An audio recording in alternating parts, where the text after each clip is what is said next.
Hey, peace. What's happening, everyone? On our deal with. Ooh, yeah. Nah, nah, nah. Suddenly there came a sound from heaven, as of a rushing mighty wind, like the rushing of a mighty wind, like the rushing of a mighty wind. Come and fill our hearts again, like the rushing of a mighty wind. Yeah, blessings. Once again, you know the routine. Like the video, subscribe to the channel, hit the notification bell. All of that helps. So you don't know. Without any further ado, let's get started. Yeah, what's happening, Ola? Good to see you again. Cool, man. No shaking. Yeah, what's on your mind? The Pan Africanism that is coming from United States, I think that is not type of Pan Africanism Africa want. Because you were mentioning a lot of intellectuals, Pan Africanism in Africa, people like the Julius Nyerere, Kende Kaunda of Zambia, and other Africans, Pan Africanism that fought the apartheid of South Africa. You see, this Pan Africanism guys or past people you see, these are intellectual developers. These people built their country right from the time of independence to today, what Tanzania, Nigeria, Zambia today. The Pan-Africanists you see that is coming from the United States, they all look like mad men. These are mad people. These are crazy people. Whoever take Dr. Umar very seriously, he's not a Pan-African, he's a madman. Okay, so before we say there are madmen, let's talk about if we are going to talk about the Pan-Africanism, what are those Pan-Africanist ideas coming out of America that makes them madmen? Because it has to be their ideas that makes them mad. So can you talk about their ideas and then compare it to the sane men's idea of Pan-Africanism, if you will. So what ideas make them so mad? Their ideas is a backward ideas. Their ideas actually no meaning. Like which one, for example? Hold on. All what they want to sell is black power. Apart from the black power of a thing, they don't have no other substances. If you check the people that you measure here, people like the Marcus Garvey or people, those old Africans are ones that came back and doesn't want anything colonialism anymore. These people have ideas how to develop society, a functioning society. That's why out to today, what they put down, that's what's still running out to today.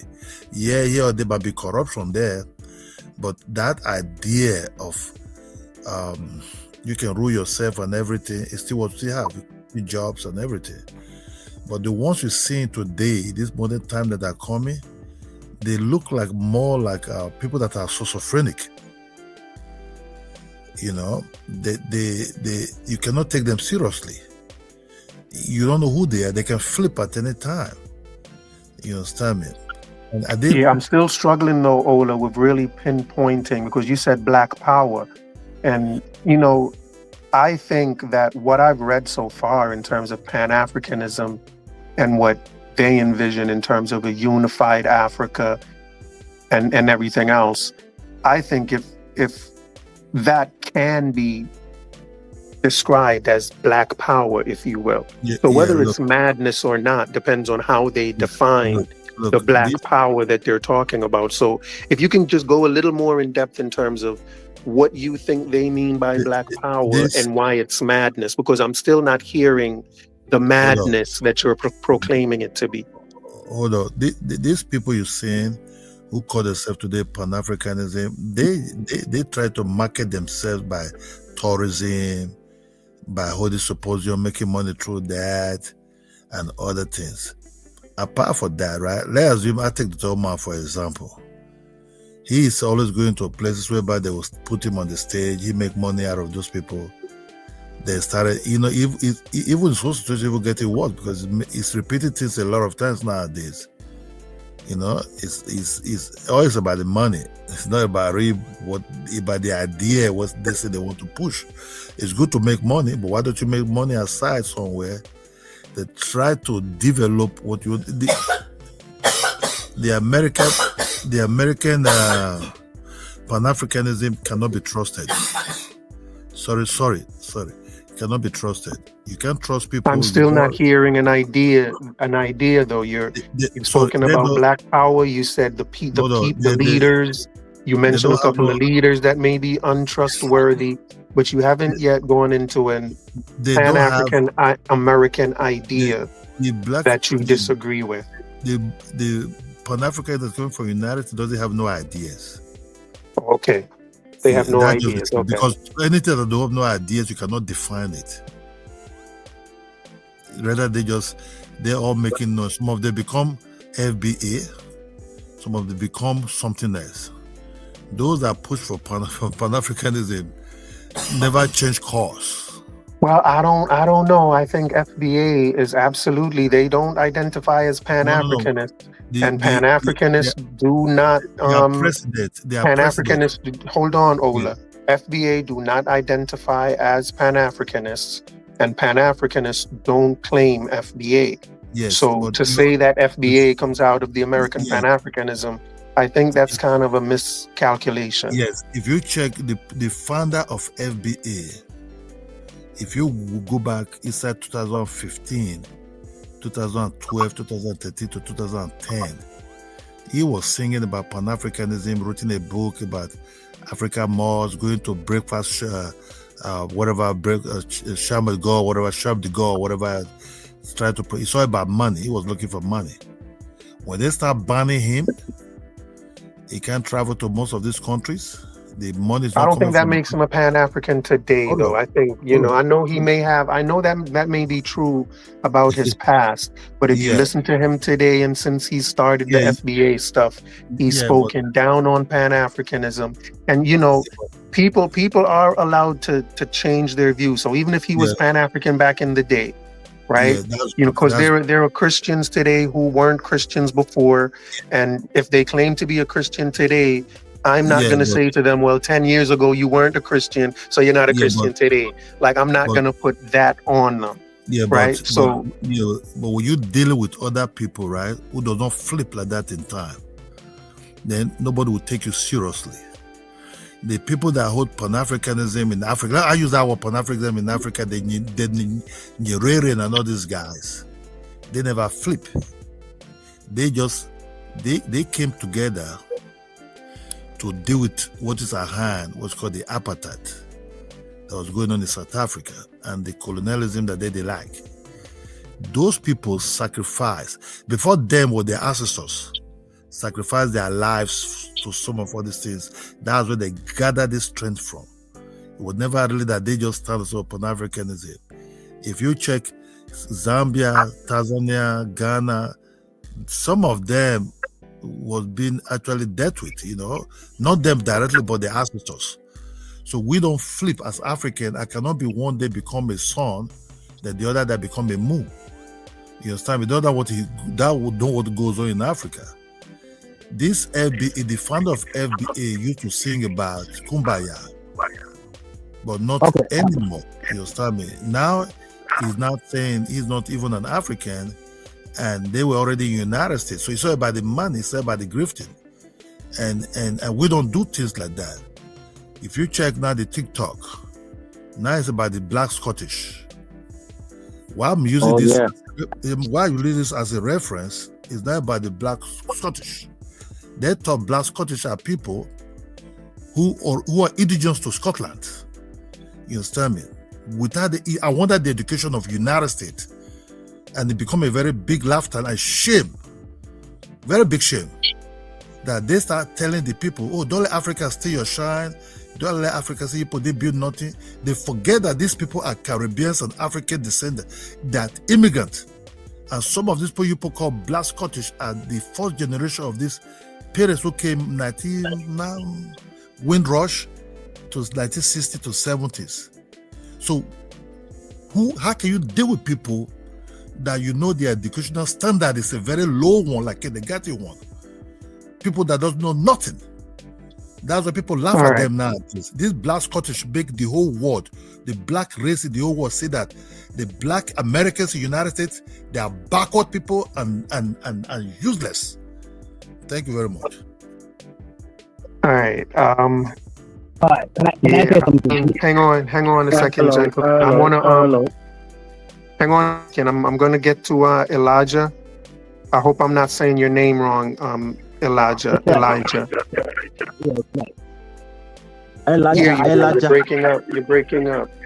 I can hardly hear you, Elijah. You're breaking up badly. Okay, hold on.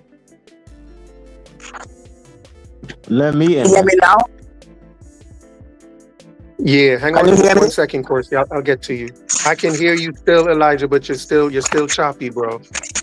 You're still quite choppy. I tell you, once you mute out, I'm gonna go to Corsi and then I'll come back to you, okay? Okay, can you, I think I was you're still breaking up. Yeah, you're still breaking up badly. So you're still breaking up badly. So if you can mute out for me, that would be great. Elijah, show your network out, mate. Corsi. Yeah, what's up, man? Blessings to you, sir. How are you today? Blessings, man. Yeah, I was What's just listening going on? to you guys. Yeah, I was just listening to you guys. Where are you from, Corsi? I'm from Ghana. Ghana. Ola, Yeah. tell us again where you're from. Ola, you're from Nigeria, correct? No, Ghana. Ghana. You're both from Ghana. Okay, blessings. No, I'm from Ghana. I don't know about Ola. Ola No, is Ola's from Nigerian. Ghana. No. Oh, If you hear the word Ola, any Ola person is from Nigeria. okay. Yeah. I'm not going to question it. Yeah. Okay. We know ourselves. Yeah, are you in Ghana right now, or are you in the States? Yeah. I'm in Ghana right now. Where exactly in Ghana are you? I'm in the Volta region. Okay. Nice. Yeah, that's in the mountains. What's the weather like? Oh, it's very cold at the moment. Cold. Like how many degrees? We're looking at 18 around this time. Yeah, around 18. Okay. 18. Mm. Yeah, that's pretty cold. Yeah. That's pretty cold. Yeah, That's yeah, pretty yeah, cold. So what's on your Yeah. mind? Thanks for hitting that link. What's on your mind today? Nah, it's just this FBA thing is just pissing me off. What had this you whole pissed off FBA about thing, it? it's like it's another way of dividing us, isn't it? Like, so I don't really subscribe to it, to be honest. Yeah. I don't know why you would want to segregate yourself from a whole billions of people like in Africa. Why would you want to segregate instead of like actually joining and making us even bigger? You want to cut yourself away from us, Yeah, I hear what you're saying. I absolutely hear what you're saying. Okay, you see the European Americans, they know their ancestors have been in America for a long time, but you're not going to hear a European American saying, "Oh, I'm American," So why is it that black people are now saying, "Oh, they're Native Americans"? European Americans are more likely to say they're American than European American. It's very rare. I don't think I've ever heard. No, but the only thing is they know where they're from, though. Sure, and I think what's happening with FBA they know is they're that, not from. Yeah, go on. Yeah, they know that they know where they're from, and the same way you know that you're from. Tell me where again in Ghana you're from? Volta. That must be that, like, I think that there's something powerful about knowing exactly where you come from. That's, I think there's something innately powerful about that knowing. It's an unconscious thing that I think has a lot of value that, puts meaning and can give more Yeah. meaning to your life in a way. Um, Oh yeah, and I yeah, yeah. think that I what understand. I FBA is understand that doing, part. I think that that's what FBA is claiming when they're saying that they are American, is that, because they can't tell you. Let me just finish. They can tell you exactly where in America their ancestors come from. They can tell you exactly where. They can't tell you that Yeah. about Africa. They just can't. So the same way you have a connection for for Uh-huh. for Ghana, just from knowing Uh-huh. that's where you're from and that's where your Uh-huh. people are and have been, just Uh-huh. having that, that's what they Uh-huh. see, and that's what and the only place in their view, and possibly even in my view, the only place that they can get that is here in America. And I think that's what they're reaching for, and that's what they're trying to gain, is the same thing that you have, that security of knowing where you're from and having a connection to it. I think that's what they're doing, and I Well, think I think that's you have their this. goal. I, The way they're going I to, think, the way they're going, they're trying to achieve it. I may object to a lot of the ways they go about doing it, but I think that Mhm. their goal is noble to a degree. I think there's meaning to it, and I don't think that we should just kind of dismiss it as if they're Oh, just bad no, no, no, kids. no. It's not about dismissing it. Yeah, it's like an Irish American knows that they're Irish, right? There's Irish Americans that have spent generations in America. You get what I'm trying to say? But knowing the Irish person, knowing that I'm from Ireland, it gives them like, oh, you gotta know where you're from to know where you're going. So an Irish person in America, despite they've been there for over 300 years or whatever, they still know they're from Ireland. They know they're from Europe, Ireland. You get what I'm trying to say? Yeah, but Even though remember it's that Irish. Ireland. Remember that the main thing you're saying is that they remember they're from Ireland. They have a connection to so Ireland that they yeah, don't but have you have a to connection Europe. to Let Africa me as just well. say this. Let me say this. No, Africa is not a country. Africa is a Africa, huge continent, right? And the same Africa. way Africa Mhm. is not a country. Mhm. You can't compare someone from Ireland, an Irish person from Ireland, having a Yeah. connection to his home country, and say the same way an Irishman has a connection to Ireland, a black person in Africa should have a connection to Africa, because Africa is not a country. It's not Yeah. the same thing. And the connection Yeah, that but the Irish person, let me Africa is just a say this landmark. last thing. Let me just say this Okay. last thing. Yeah. The connection that the Irishman has to Ireland is totally Mhm. different from the connection he has to Europe. It's something totally different. If you ask him who he is, he's going to tell you he's Irish, right? Before he tells you he's Okay. a European. So it's just a little unfair to compare the two and say they should have the connection to Africa that this Irishman has to Ireland. It's just not fair, I don't think. Oh, okay. So what? So okay? I get what you're trying to say. You're trying to find an identity that's been missing, right? You feel like, right? That's been missing, and I think that gives, for us, I think if I was to ask you, if Mhm. knowing whether or not, if knowing that you're from, oh man, tell me one more time. I'm sorry. Volta. Knowing that you're from Volta brings meaning to your life. I think I can say that confidently, because knowing where I'm from in Jamaica brings meaning to my life as well. And Mm. there's a connection that I have to where I'm from that I don't have to even hear, So, and I think that's what they are searching for. I think that feeling, that knowing, and that connection is is very important for human development. I think it's quite Yeah, important. And I think, very important. Yeah. yeah, and I think that's what they are seeking by claiming America, because they're going all out in claiming America. They want to say they've been here forever. They're trying to even cut off their connection to Africa altogether in some Yeah. degree. But I think that ultimately that's what they're searching for, it, or at least that's what makes sense to me in terms of why they're going so hard for this. And I think that that's why. It's because it's that feeling that everyone wants to know where they're from and to have that connection. And I think they're trying to do that with America. And I don't necessarily knock them for that. I kind of can't knock them for that.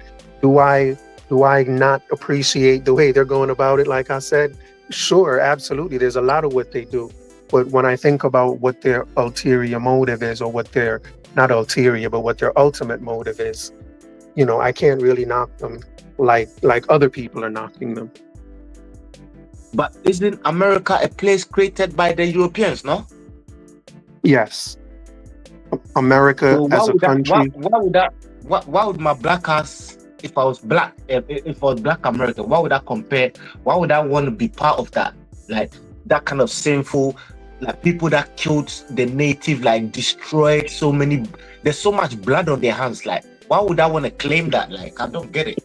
For the same reason that there's so much blood in Africa, but you still claim Africa. There's blood on your hands too. Listen, I don't think so.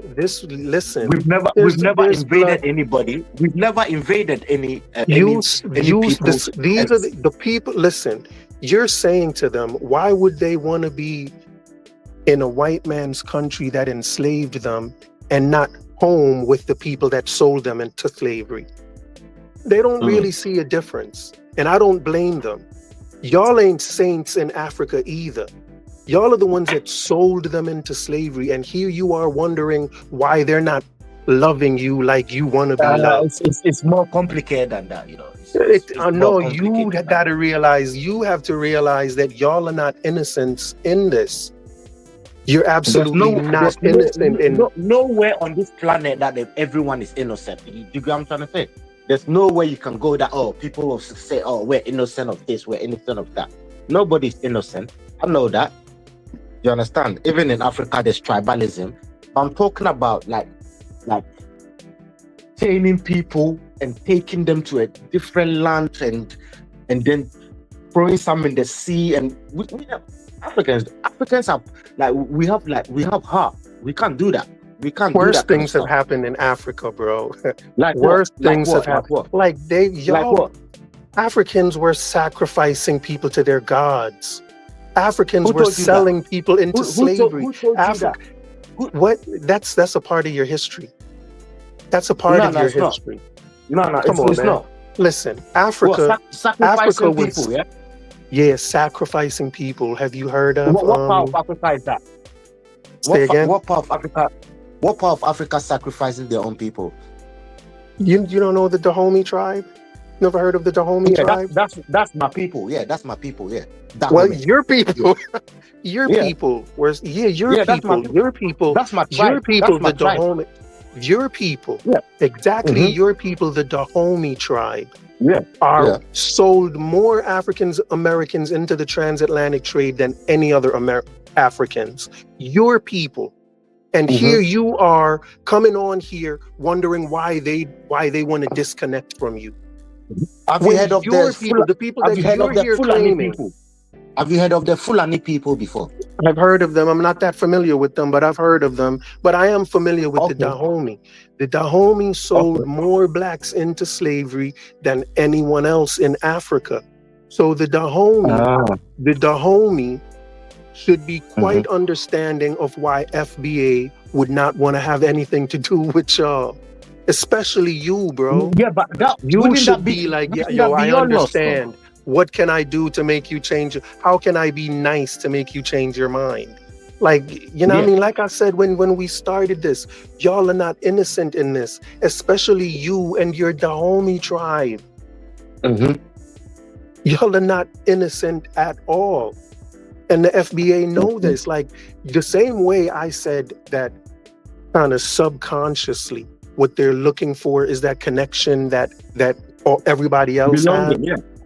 Mhm. Also, subconsciously, what's keeping them away from y'all could be the fact that y'all sold them into slavery. That could be a part of it. And y'all got to remember, Yeah. and it seems as if, let me tell you this, Corsi, it seems as if y'all just want to forget about that.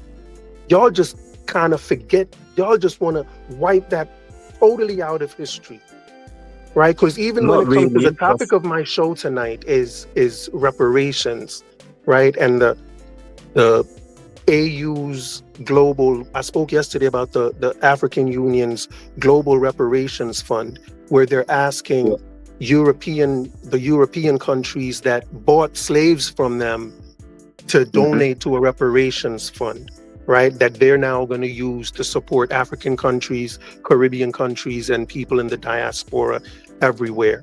But you know who has not yet donated to that fund, and who, in my view, has no plan to donate? African nations. Y'all, you think you have no responsibility at all. Well, the only thing we can't give you money because we don't have money. But all we can say is to come home and see. They're not home. even asking you We for can money. say If you that, listen to but them we cannot. closely, they're not even asking you for money. If you listen to them closely, all they're asking you for is a little bit of respect. That's all they're asking you for. And when Ola finished, if you listen to Ola's last statement, Ola called them useless. And when you came in, it wasn't anything nice that you had to say to them either. They don't want your money. They're good. They don't really want your money. America takes care of them. America takes better care of them than Africa takes care of y'all. And you want them to have more love for Africa than for America? America is a welfare state, so yeah, you can say that it's a welfare state. They have money. America takes care of them. Africa should be a welfare state. America controls. Listen to me. Africa has gotten so much aid from America that Africa is a welfare continent. So don't say America is a welfare state, buddy. Africa is a welfare continent. This is what I'm talking about when I'm like, imagine here I am telling you, it's like all you do is try to find ways to disrespect Americans, especially Black Americans. When I say welfare, I don't mean Black Americans, I mean like it's a welfare state, as in even white people there, Indians, whatever. If you don't have money, they'll look after you. So it's a welfare state. It's like Europe. If you're not working, they'll give you money. It's not just America. Right. You said that because I said America takes care. Right. Yeah, America takes better care of them than Africa takes care of y'all. But listen to me. The main point I'm making to you is all they want is some respect, bro. That's all they want. Some respect. And the reason you're going to show them respect, because I think the two go kind of hand in hand. When you show them respect, they kind of also look at it as, you know what I'm saying? You acknowledge your role for what you did. But right now, you're doing neither. You're neither acknowledging your role in slavery, nor are you giving them any respect.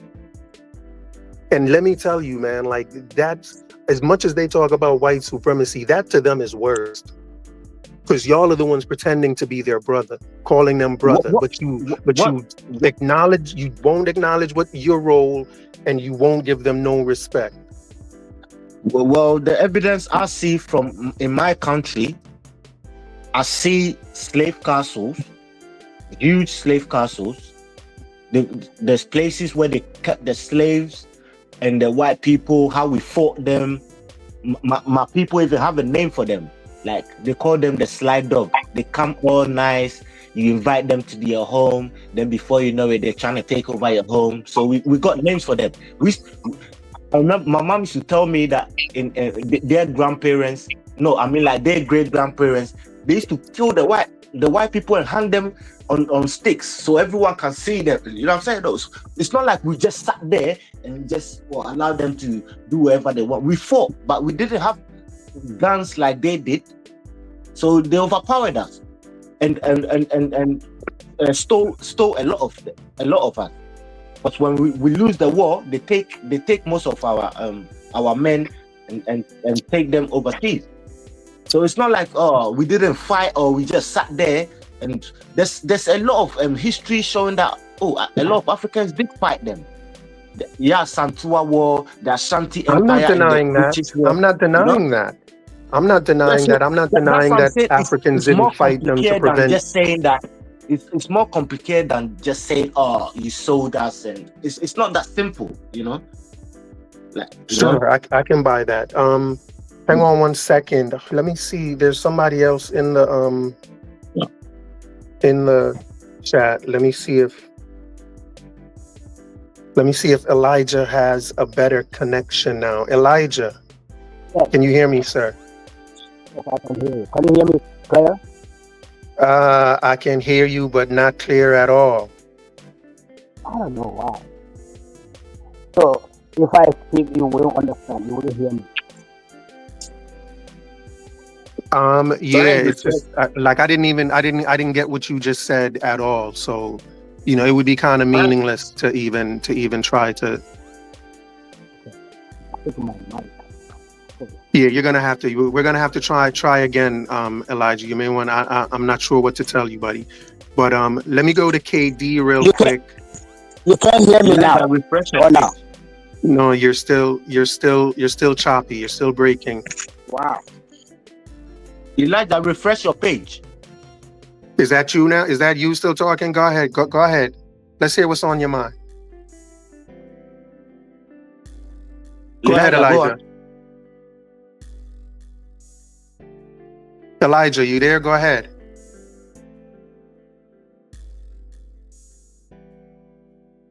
Okay, that may have been Corsi that I heard. Katie, thanks for coming up. What's on your mind, good brother? Yes, sir. Yes, sir. Thanks for having me on, man. I'm just listening to the conversation. And just want to add a little bit of context. So, I heard a few things said. What was mentioned is I heard something about, a lot of Black Americans, want respect, things along those lines.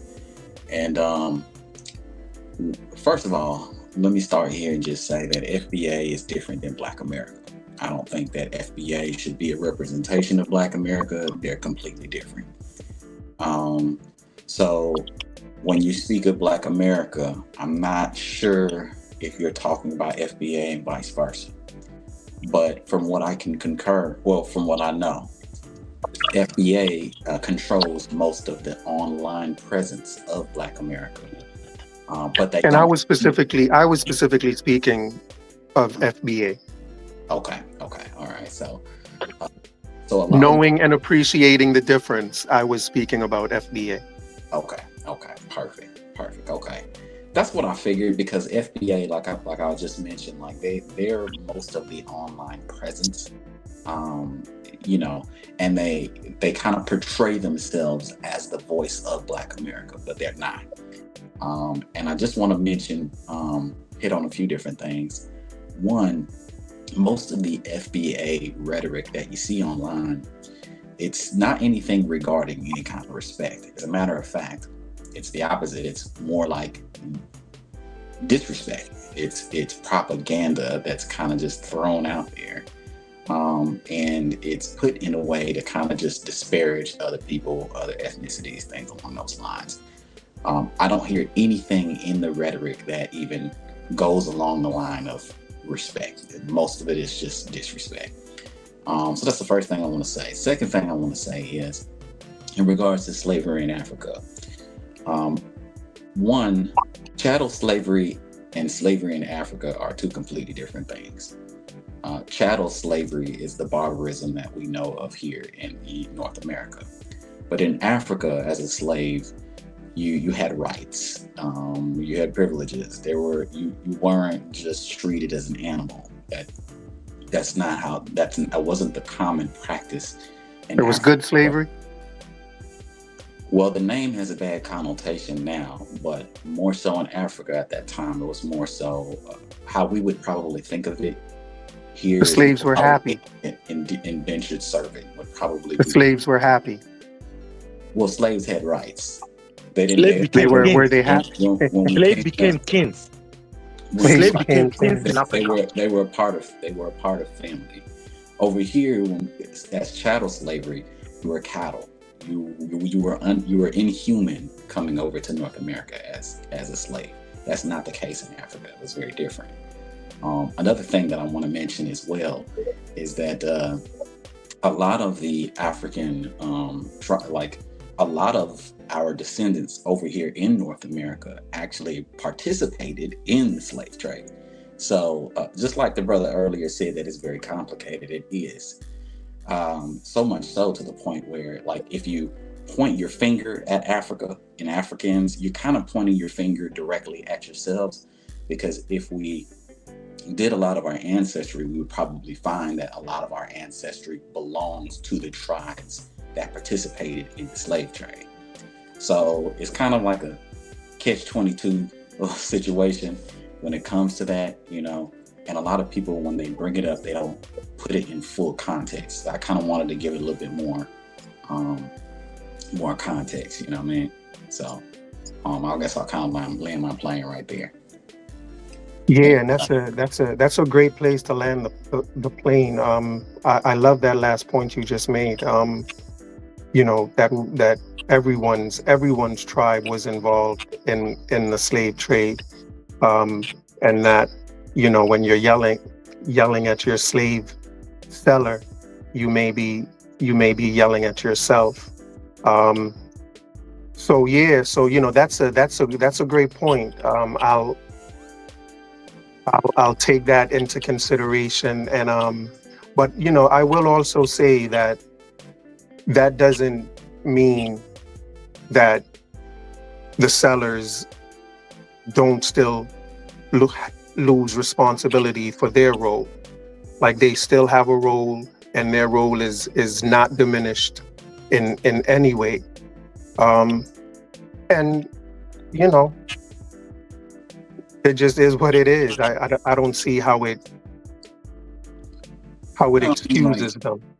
in Africa, like we had our fair share of problems over there. A lot of the tribes are at war, and just like a lot of the tribes are at war in Europe and in Asia and all these different places in the world. So a lot of the tribes are at war, and a lot of us, as a result of those wars, took each other into slavery, things along those lines. And like I mentioned, the slavery was different.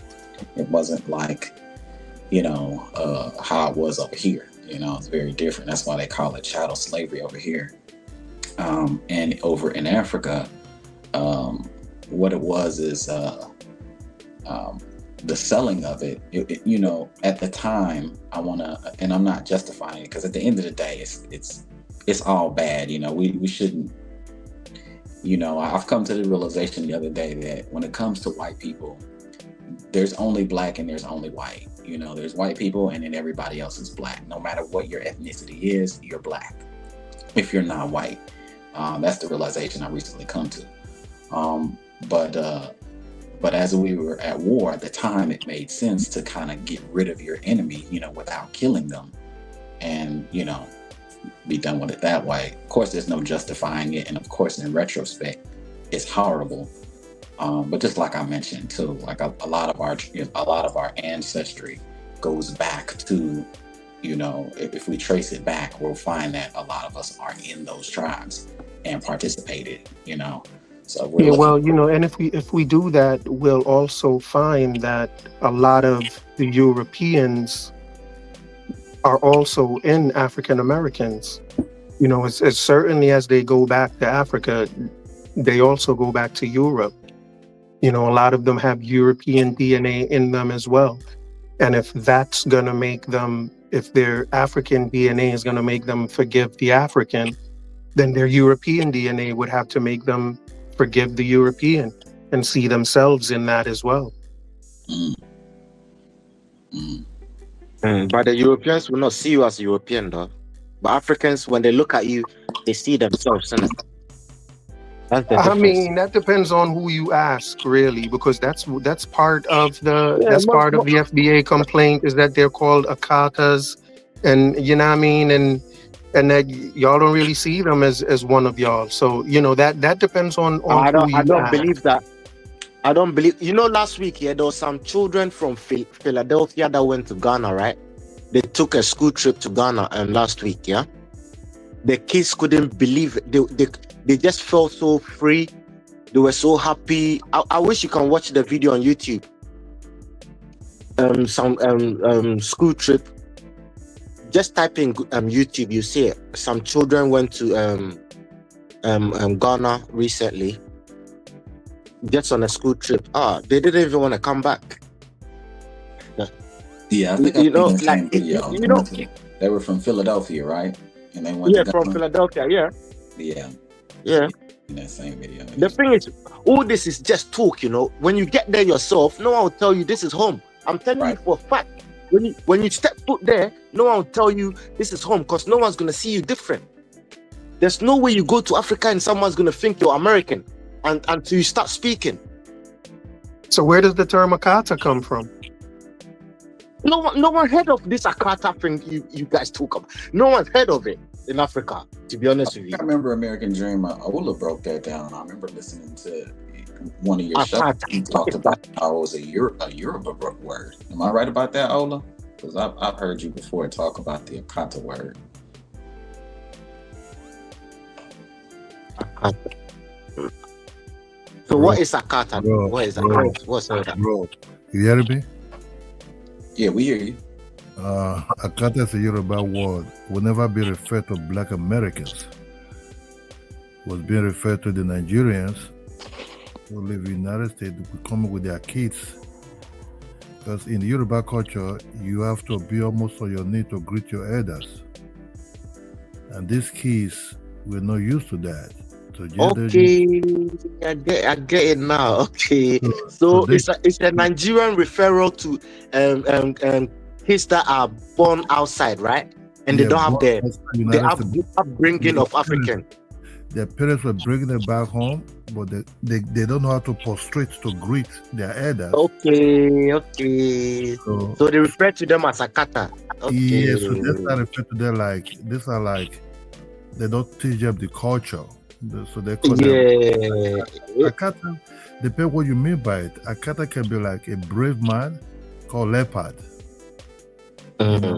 Or you can use it as somebody, as an animal that is not being domesticated, like not as it's like jungle cat. Yes. So but what happened? I don't know what happened in the United States. What flip it over there? They start saying that the Africans are calling them Akata. Most Nigerians doesn't know nothing about black. They haven't never met no Black American before where that word was being used. But what you start seeing in the internet, I understand, it'll be very difficult. That's what I'm thinking. All this is propaganda, all this stuff. It's very difficult for, bro, the hatred between the Africans and the Black Americans. Not Black Americans against the Africans is hard. FBA. We gotta. But you can call it FBA, whatever you want to call it, bro.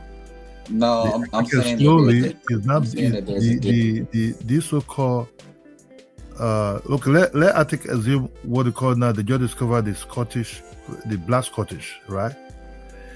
Then somebody came out from America and started Black Americans and said, "Oh, don't let the Africans. You people are different.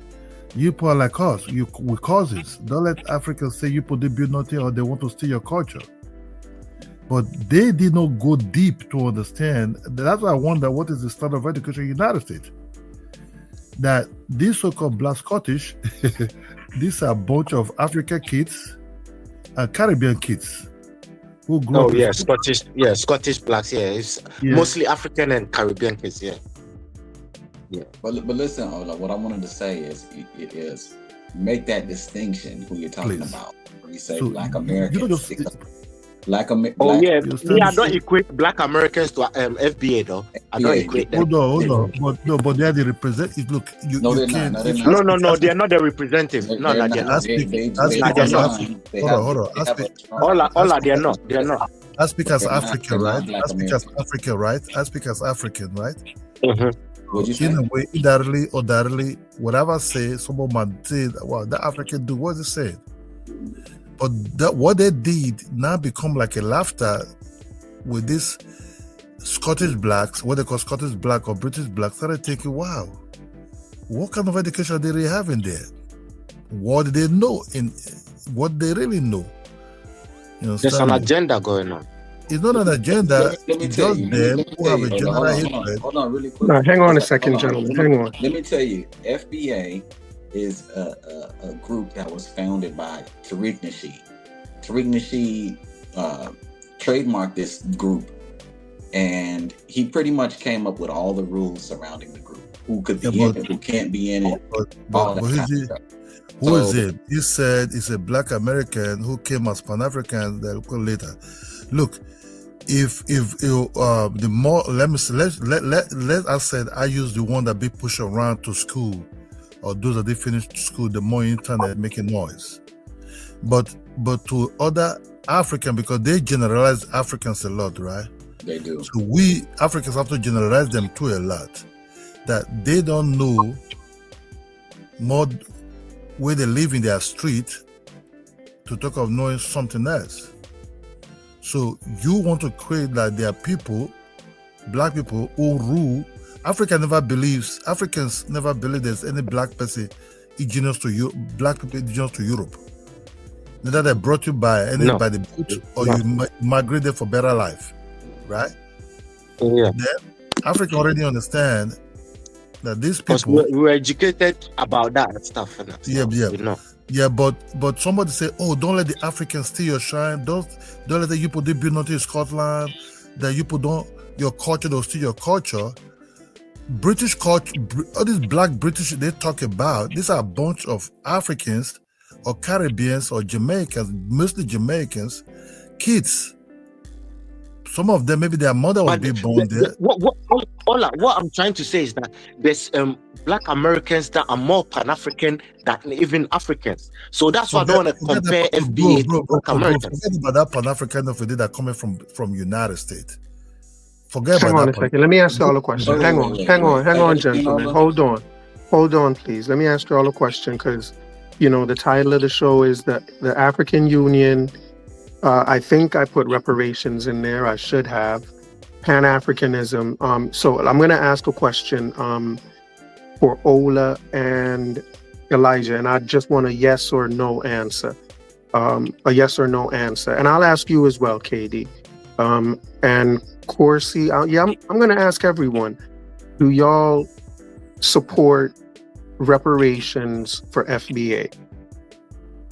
Ola, go first. Yes. Well, Corsi. can I answer? Corsi. Can I? Yes or no, Corsi?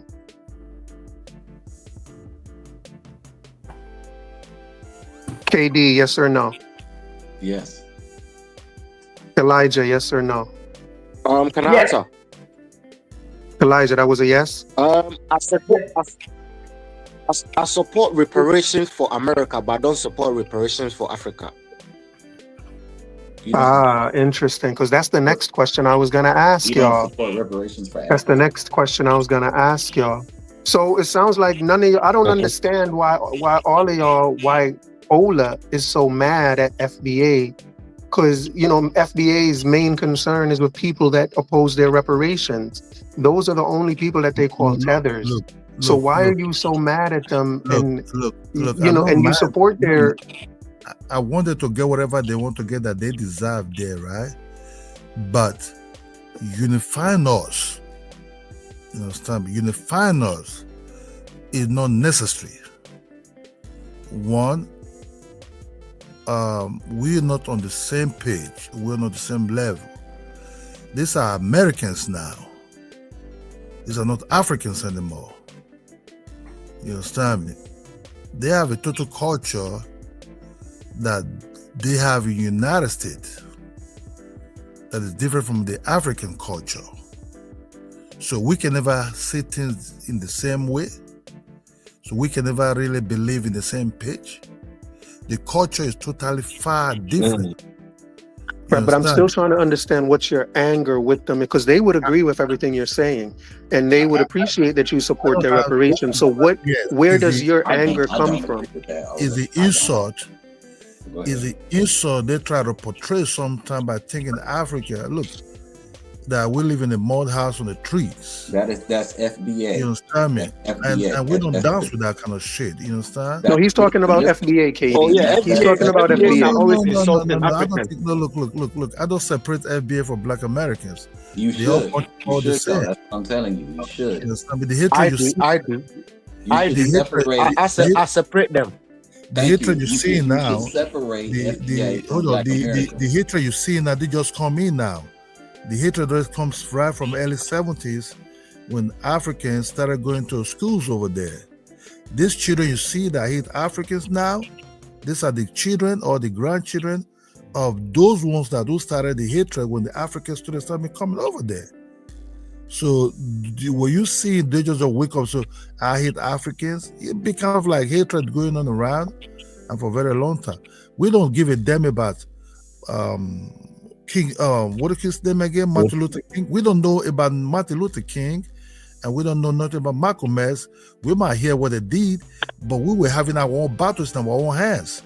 We have heroes that put. We knew about Thomas Sankara. We know about Kwame Nkrumah. We know about we had our own people. You understand? We have people put their necks on us to have independence. So your own story can be your own story. Our own story is our own story. Yeah. Don't force your story to us, or your whatever happened to you. What I mean, your predicament, what happened in the United States, as a yardstick, as a general yardstick that we have to see your view. Don't make us to hate white people. You know, we have our own view about white people. That just all. We can never be unified. What is that view? You can be black, or you can be black, or whatever you want to call yourself to be. We can maybe have some kind of like, you know, if there's a trade, good. If there's no trade, also good. That's just all. But not to come together. We're far, far different. But all of you know what? The reason why I'm saying they're different, yeah. Ask them a few questions real quick. So because you're different, that means you can't come together? Is that what you're saying? Can't work together at all? Look, because everybody's different. Look, we're different culturally. We're different in terms of nutritionist, food, clothes, thinking. Everybody eats different food and everything. The closest we can be to anybody but be took away from Africa that have a traffic around that time. The Caribbeans, it would be the closest. Because I think it's Haiti. Listen. Hold on. Haiti and Jamaica. Here's the thing. Hang on. Hold on. Whoa. Hold on, gentlemen. Y'all cannot talk over each other. So y'all gonna have to find a way to have a cordial conversation where when someone is talking, you either let them finish or, you know what I mean? But y'all gonna have to figure out how to work it out other than just yelling at each other and talking over each other, please. All right, Ola, finish up your thought, and let Katie ask you a question. The closest we can be that we can say, okay, they have the same taste of food, that if you eat their food, or the name they call their foods are the Caribbeans, right from Trinidad and Tobago, Jamaicans, St. Kitts, and all those territories you see around. But with the Americans, don't forget it. We ain't the same. We don't share the same, nothing we share together, and we never will be the same. We're far more apart. Yeah, but remember the Caribbeans, the white people didn't stay with them like they did in America, you know? You see the difference? The Caribbeans, they managed to keep their race intact. Not a lot of Caribbeans are mixed like Americans, you know? Also, you know, the thing about it is, we're all saying, like, because people are different, it means they can't work together. It's just like saying, okay, if you're Nigerian, you can't work with a Ghanaian. If you're Ghanaian, you can't work with a South African. If you're South African, you can't work. Like, listen, everybody's different. If you look hard enough, you can find a bunch of differences in everybody. Skin color, eye color, hair color, whatever. We can go all the way down the list. But at the end of the day, even though we got differences, we got way more in common than we have differences, and those are just the facts. Yeah, that's my Sure, point. If you culture's go different. to Africa now, there's a lot of Americans there doing business, Right. and they're happy there. So Yeah. we can't work together. It's not like we Hey, can't work Ola. together. Ola, let me ask you a We question. can and we have on multiple occasions. We Let me ask you. can work together. Hang on, There's a lot. gentlemen. Let me ask Ola a question. Ola, other than FBA, which other group do you feel that way about, where you just cannot work with them? Which is there, like the Irish, the Jewish people, Chinese? Like, which other people do you feel the way you feel about FBA?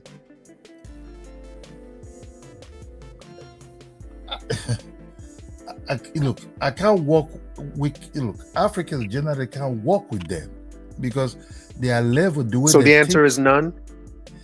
No, I don't have a problem with the Chinese, with the white, with the Jewish. And So the answer is that you reserve this feeling of I cannot work with them just with FBA, with not with. I'm sorry, but just with Black Americans, just with Black Americans, because Ola, I want you to understand, like, the way, because they're making a distinction between FBA and Black Americans, and I don't want to speak for KD, but I think the reason they're doing that is because there are Caribbean immigrants that live in America that consider themselves Black Americans. You know what I'm saying? Where when they do all of their statistics about Black Americans, like we're in there as well. You know what I'm saying? So when you say what you say about Black Americans and you refuse to make a distinction between FBA and Black Americans, and when you say you cannot work with Black Americans, like, you know, you're speaking about immigrants, Caribbean immigrants that consider themselves Black Americans, and it's possible that there are African immigrants that consider themselves Black Americans. But it's really strange to me that we are the only people that you reserve this special hate for, and I'm trying to figure out why. Ola, can I ask you a No, question? you can't ask him until he answers me. Are you kidding me? You hold your question. Remember your question. Like, I forget my questions too, but just try to remember it, bro. But he has to attempt to answer my question. I'm getting old up here.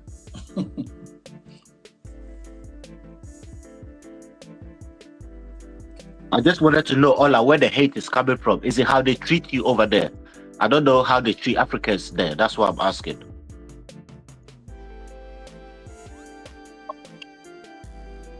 Ola drop off? Wow, Ola dropped off. No, Ola's still there. I think where Ola's coming from is Ola sees all the disrespectful content.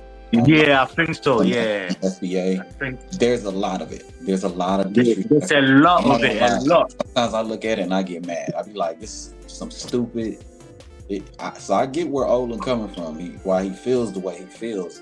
You know, the thing is that there are 50 million Black American people that are in this country, and the people that are online make up of 0.5% of the people that are in America. So we got to stop with this generalization stuff that we always want to do, these sweeping generalizations for people, for entire ethnic groups. And then, you know, it's not helpful. It makes zero sense. And it's just like, you don't like when people do it to you. So why would you do it? Hang on. Give me 1 second, please, gentlemen. People in the chat, if y'all can kindly hit that like button, it would make my night. It would make your night.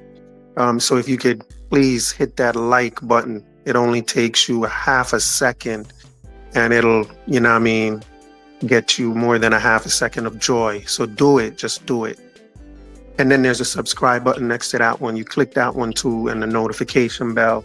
Just click all of those, please. You'll be a better person for it, I promise. Go ahead, gentlemen. I think also too, the thing to know is that a lot of these dudes online are agents, sellouts, you know, like, that's why we really got to stop with these generalizations. This stuff is put out there on purpose, by design. It's meant for these kinds. It's meant for this type of reaction to happen. So Divide and conquer.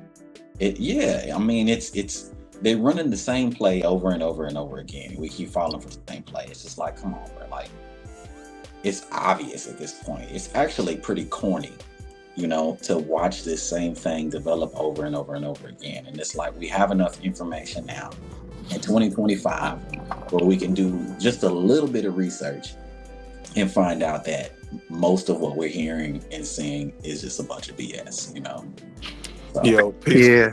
Peace to the Peace. panel. Hang on, Wall Street. Thanks for joining us, bro. It's a pleasure to see you once again. Yes, sir. What's on your mind? I just wanted to say something real quick about what Ola said, right? Like, when someone makes a statement like that, you can clearly understand their stance and their basic sentiment, right? It would be the equivalent of me saying, I don't separate Nigerians from Boko Haram, right? You see how that works, right? Most Nigerians don't want to be identified with kidnapping girls and schools and whatnot. But if I don't have a genuine energy towards, anything positive, right? If I'm looking for the fight, then the easiest way to spark that fight is say, yeah, I don't separate Nigerians from Boko Haram. They're all kidnapping little girls out there, right? You get that? yeah. So it definitely puts someone's, you let people talk long enough and you see where they stand. Yeah, sometimes when I'm watching all this FBA stuff and on YouTube and I see how Americans are living life in Africa, I'm just wondering, like, where's all this coming from? It just pisses me off. FBA is a social club. Like, it's no different from Arsenal or the Boy Scouts, or it's something that a few people have decided to join. That the overwhelming majority of us, we're not signed up to that. They have 3 stars on their flag.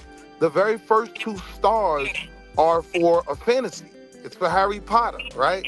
The first star is for the native-born Black Americans who were native to the land. And the second star is for the Black explorers, Ivan Van Sertima. They came before Columbus, right? Then when you get to the third star, it's me.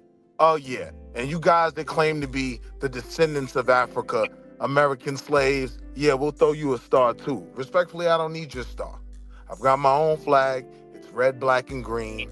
So yeah, it's extreme. If there's any empathy on both sides, I want to let the African brothers know, like, for me, as a Black American, it is extremely disrespectful to me for me to be characterized as one of them. I am not FBA. It sounds to me, Wall Street, that when I started reading. I don't know how long you've been watching the show, but I started by reading about the AU and whether it's a Pan-African group. And it said what separated it said it is Pan-African, but what separates them from I guess grassroots Pan-Africanists is that they don't envision this one big Pan-African state. You know what I'm saying? And I'm wondering, given that you brought up you said your flag is the red, black, and green, because that's the Pan-African flag. I'm wondering if you hold on to the vision of a one unified Not any longer. African state. Not any longer. When I was young and I was raised as a Pan-African. Africa is too huge, though. I wanted to believe in that. I wanted to believe in that. These things literally right But then now. as I interacted with Africans in America, I realized, like, they're not even one group. Like, technically, there's really not even an African. There's the Igbo, there's the Hausa, there's the Tutsi, there's the Fulani. And depending on what side of the tribe you fall on, it might cost you your foot, right? So I started to realize Black Americans had this fantasy about being welcomed home and this one blackness, and that's never gonna happen. If it's not happening over there already, what benefit would it be of ours to insert ourselves to create a unity that's not there? So some people work together, and that is still Pan-Africanism. Any African groups, any groups of the diaspora working together, yes, that's a form of Pan-Africanism. But I don't have the typical American, it's all going to be all of us under one big shining sun. Nah. Well, Corsi, by any chance, Corsi, are you Corsi? Hang on, Corsi. By any chance, are you Pan-Africanist? I was raised to be. I got a bit frustrated in recent years, but looking at everything going on now, for me, if my choice is between being an FBA and a Pan-African, yeah, I'm absolutely a Pan-African. Yeah, I was. Yeah, thanks. I was actually asking Corsi though. Oh, my bad. Corsi, are you a Oh Pan-Africanist? yeah, what? Am I a Pan-Africanist? Yes.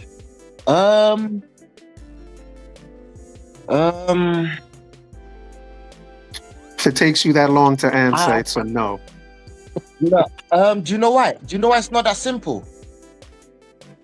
Tell me. Because traveling from Ghana to South Africa will take you more than a few days. You know what I'm saying? It's like the continent is so huge, yeah, that I don't think people understand how huge the continent is.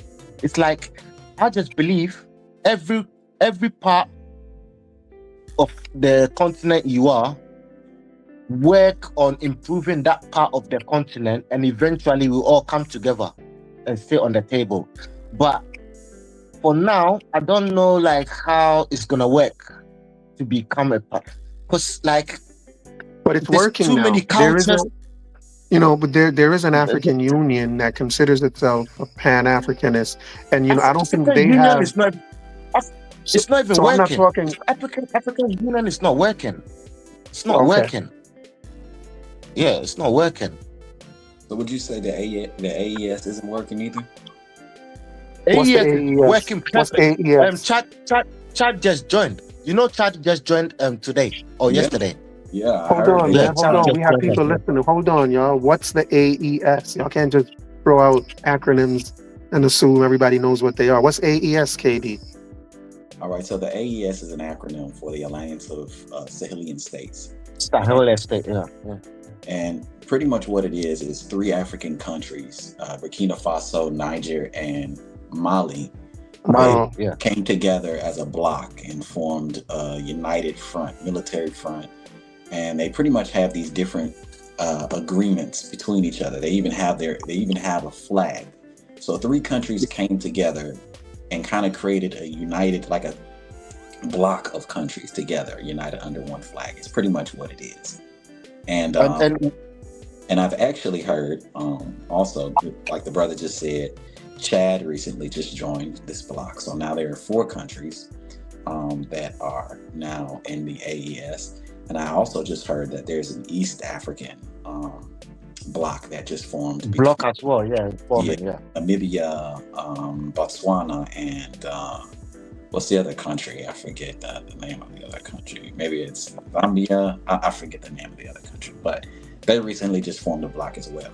So what's going on in Africa is a lot of people are realizing that there is power in unification. So when the brother mentions, hey, it's kind of a pipe dream, and when people say that, it's just like, maybe once upon a time, but that's becoming a reality right now. And also, too, I want to make this. I want to clarify. Hold on. Before you do that, you did kind of cut him off, but so let's have Corsi finish his thought, and then we'll come back to you. Go ahead, Corsi. With AES, basically, the everything on the land now belongs to. They kicked out the French because the French were printing their money and they were owning all the assets on the land, and so basically all these 3 countries came together and kicked out France. Yeah, and now they're trying to kill the leader of Burkina Faso, which is Ibrahim Traore. Yeah, they're trying to assassinate him. But it's not working because the African youths are awake now. You see, So now if they give money to this you or betray him, they'll come and tell the guy, oh, they're trying to kill you, you know, they gave me this amount, then they'll locate who the person is and then they'll arrest them and kill them. So basically Africa is owning their own resources now. For instance, Ghana owns all the gold now. No one can sell gold in Ghana, nothing anymore. So now our currency, if you check our currency compared to the dollar, is becoming very close now. Since we nationalized all our assets. Yeah. So Africa is gradually changing. That's what I'm saying. We have to do it block by block because Africa is huge. You see, when we do it block by block, then we can all come together because we all have the same vision anyway. Because we know our enemy. How big should a block be? How big should a block be? Well, Chad is probably bigger than America. So, okay, let's say Chad, Niger, Mali. That's bigger than the whole of America and Canada, all those places put together. These countries that the guy that spoke mentioned, they all came together. These are huge blocks of countries with a lot of assets, mineral assets. You understand? So it's like we gotta move slowly, but we'll get there. Trust me, we'll get there. Indeed. KD, I didn't ask you yet. KD, are you a Pan-Africanist? Yes, I'm a Pan-Africanist. I would consider myself a Pan-Africanist, 100%. Yeah, and I know that, I hope you can help me with this, because I know the AU considers themselves Pan-Africanist, and so does the Sahel crew, right? The three countries, the Burkina Faso, the Mali people, they also are Pan-Africanists, but the AU doesn't support those Sahel states. Like, you know, they actually work to try and overthrow that Sahel region. Destabilize. Thank you. That's a better word. So, you know, which brand of Pan-African? It sounds as if you more support the Sahel state brand of Pan-Africanism. And if that's true, if you could just tell us if that's true and why. And if you can explain the difference between the two brands of Pan-Africanism, that would be amazing. Yeah, absolutely. I mean, I'll do my best with it. You know, it's a rather complicated topic, but, you know, I'll do my best to try to explain it. So first I want to start with saying just Pan-Africanism is really just about, Africans, Black people just kind of working together. It's really what the general idea of it. People like to overcomplicate it and make it seem like it's some sort of, I don't know, fairy world or something. I don't know. It's just really about Black people working together, you know? So yes or no, are you a Pan-Africanist? Oh yeah, 100%. I'm a Pan-Africanist. Okay. Of course. All right, proceed. All right. As far as the African Union is concerned, one thing we need to understand about the African Union is that it is completely funded and owned by European powers. Completely. Yeah, that's what not sovereign at all, right? You know, it's pretty much like the United States working in Africa. It's literally what the African Union is. And what they do is they put a bunch of Black faces to run the organization, but they have no control over it, is what it is. They literally give them their orders. The Sahel states, what they did is their goal is sovereignty, right? Which is pretty much the goal of most Pan-Africanists, right? Getting out of the thumb of imperial rule and colonization and things like that. So and getting under the thumb of Russia.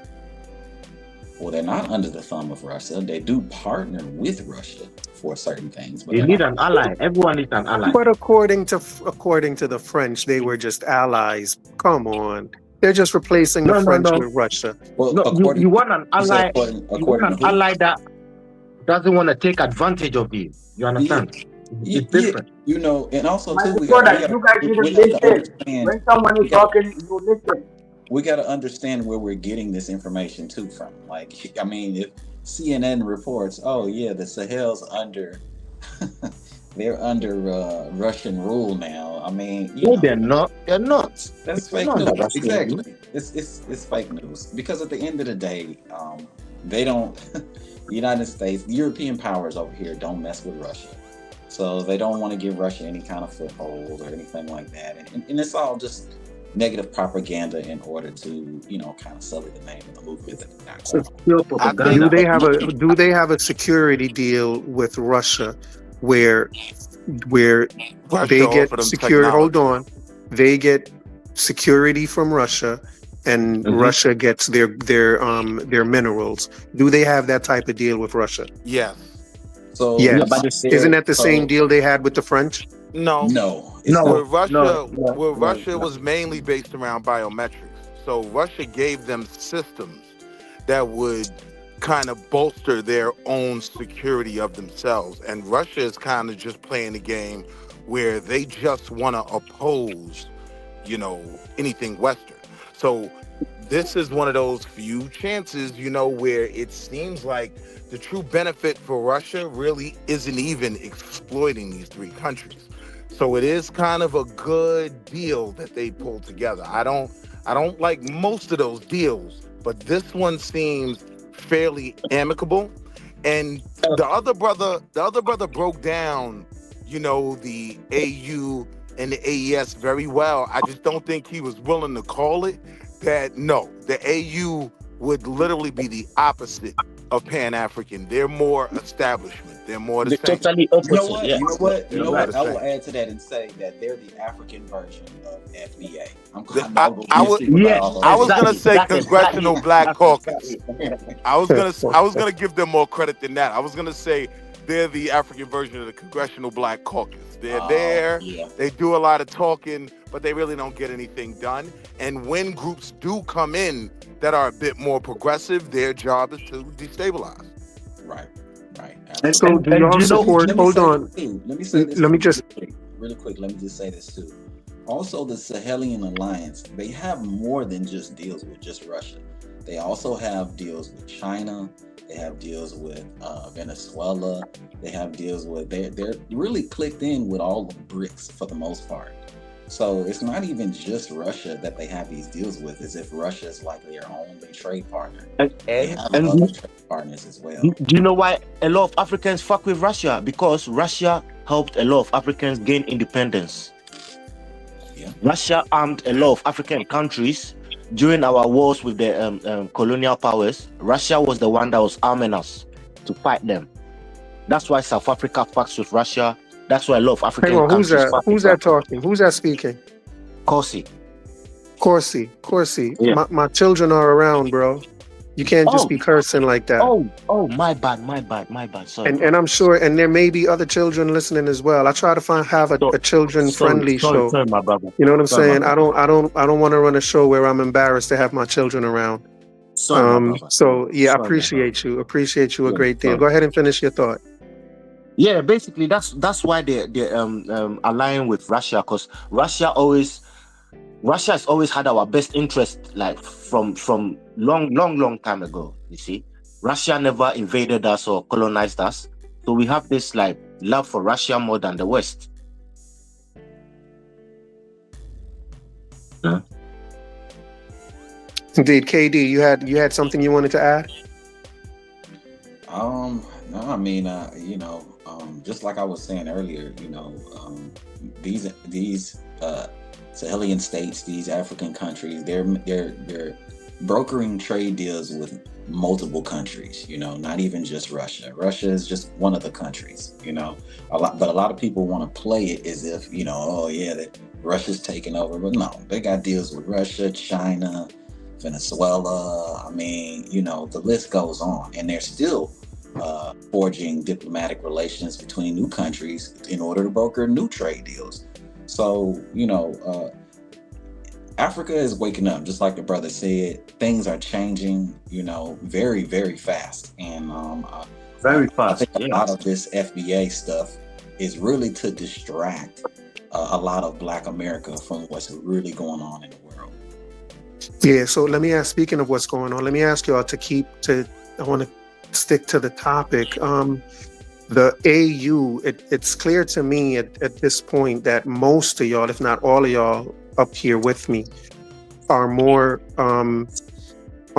sympathetic to the AES version of Pan Africanism than the AU. You seem to have more faith. You seem to not have a lot of faith in the African Union.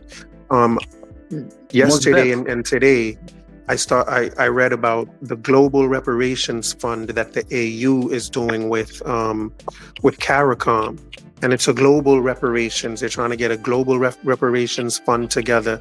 They're targeting, the European countries that were involved in the slave trade and that they call colonial powers. So I'm wondering, given that you may lack trust in the AU, how much do you support their reparation push, and how much do you trust it?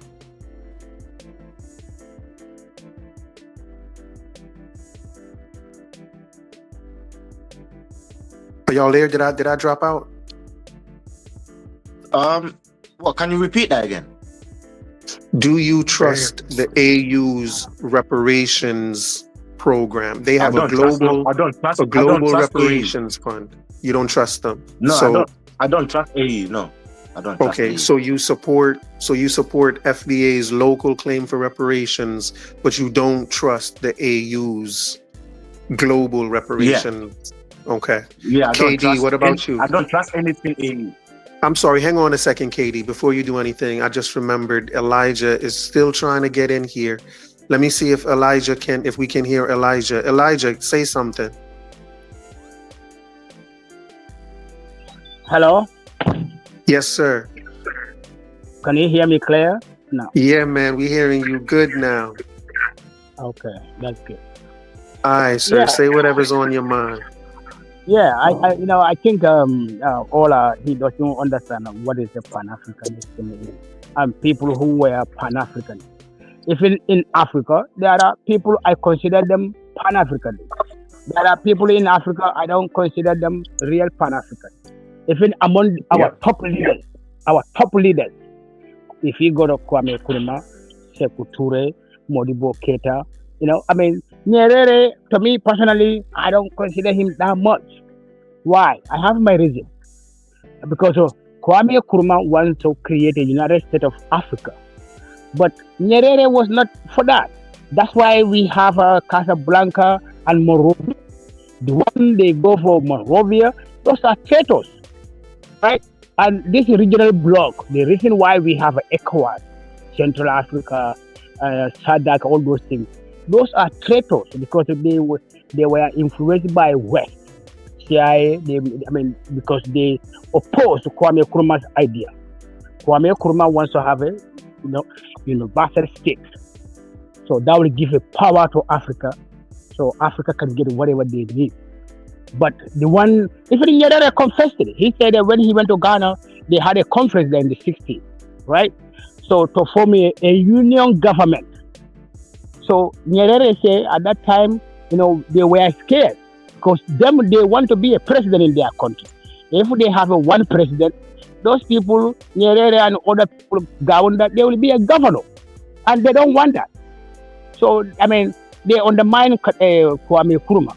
So when they independent, what happened? Ghana, Kwame Nkrumah, Guinea, Sekou Touré, and Mali, they form a union. It's like a federation plan. But all the Africans, they run away, they create their own thing. That's why they overthrow them. Nyerere, nobody overthrow him. Gawunda, they didn't overthrow him. Why? Because, he compromised. That's what I would say. The truth is painful, but that's the reality. There are black Americans. They overthrow you. Okay, but I'm just saying, a Pan-Africanism, if you believe in something, you believe you stick to it, right? Yeah, but most of the true Pan-Africans. Brother, let me finish. I've been here for long. I don't disrupt. All right. Yeah. So you've been here for long. You've been here for long, Elijah. So, Elijah, let's. I'm gonna let you speak for a little more, but you're gonna have to land the plane at some point, okay? Yeah. Okay. A Pan-Africanism today, right? African Union, you were talking about. Africa created a Pan-African payment system. African Union has a Pan-African Parliament. You can check this. That will help people because most of these Africans, they don't even know about it. Because they have an African accent, they make themselves look like they know Africa.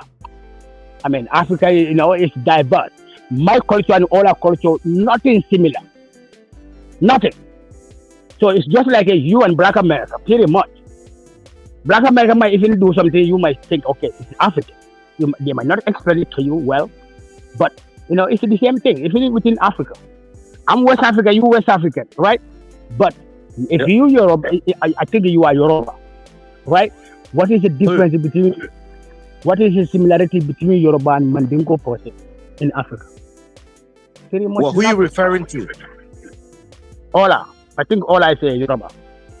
Oh yeah. Ola is Yoruba. Yeah. Yeah. So I mean, what is the similarity between me and him? Zero. If you Zero, are Santi, okay, if you are Santi, I'm a Mandingo. What is the similarity between me and you? Is it zero? Zero. Yeah. Culturally.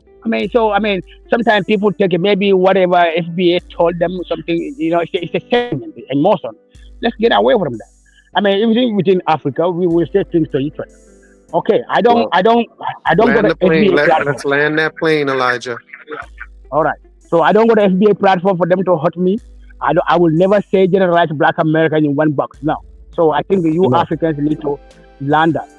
Thank you. So Elijah, you can end by answering the question I asked. Do you support the African Union's reparation fund? Yes. Okay. Yeah. Okay. I'd like to Katie, I answer think that. you were going to go next. My bad. Did you want to say anything else about that, Elijah? Did you want to add a little something? You want to tell us why you support it? Okay.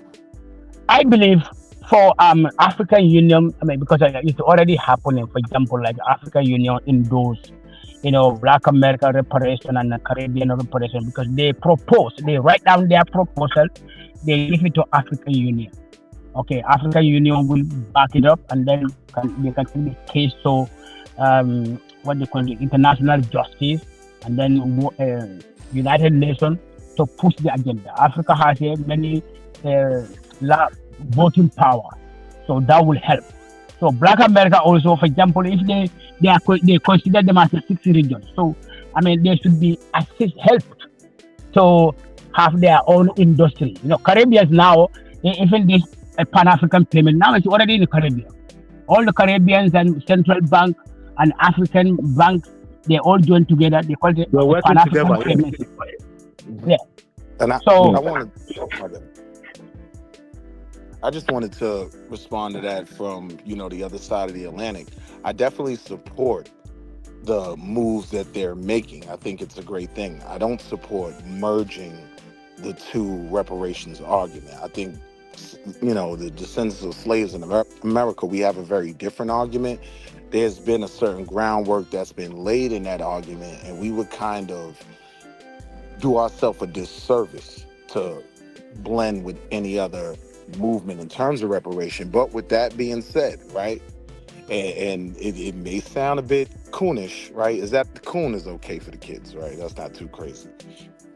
I don't want to say any bad words, but I am almost at the point where I will never say we don't deserve it, but there's a portion of me that feels like it's holding us back from doing the real work.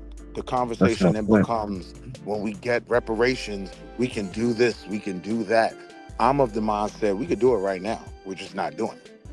So I'm almost from a psychological level ready to say, all right, leave it on the table and let's get to work. Like, what's the plan if we get a hard no, there will never be reparations? Then does that mean that any empowerment stops?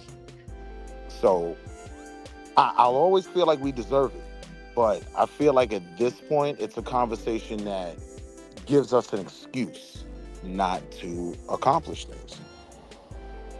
So, Wall Street. let me ask you a question. I think that, well, it's a fact that, it's likely that you have more ancestors that were enslaved by the British than by Americans, right? Because the British held slaves for a longer time period than America did.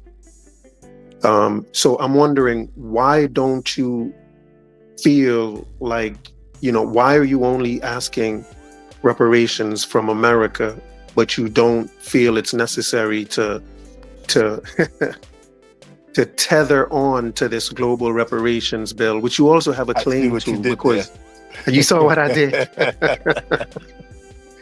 But why don't you feel?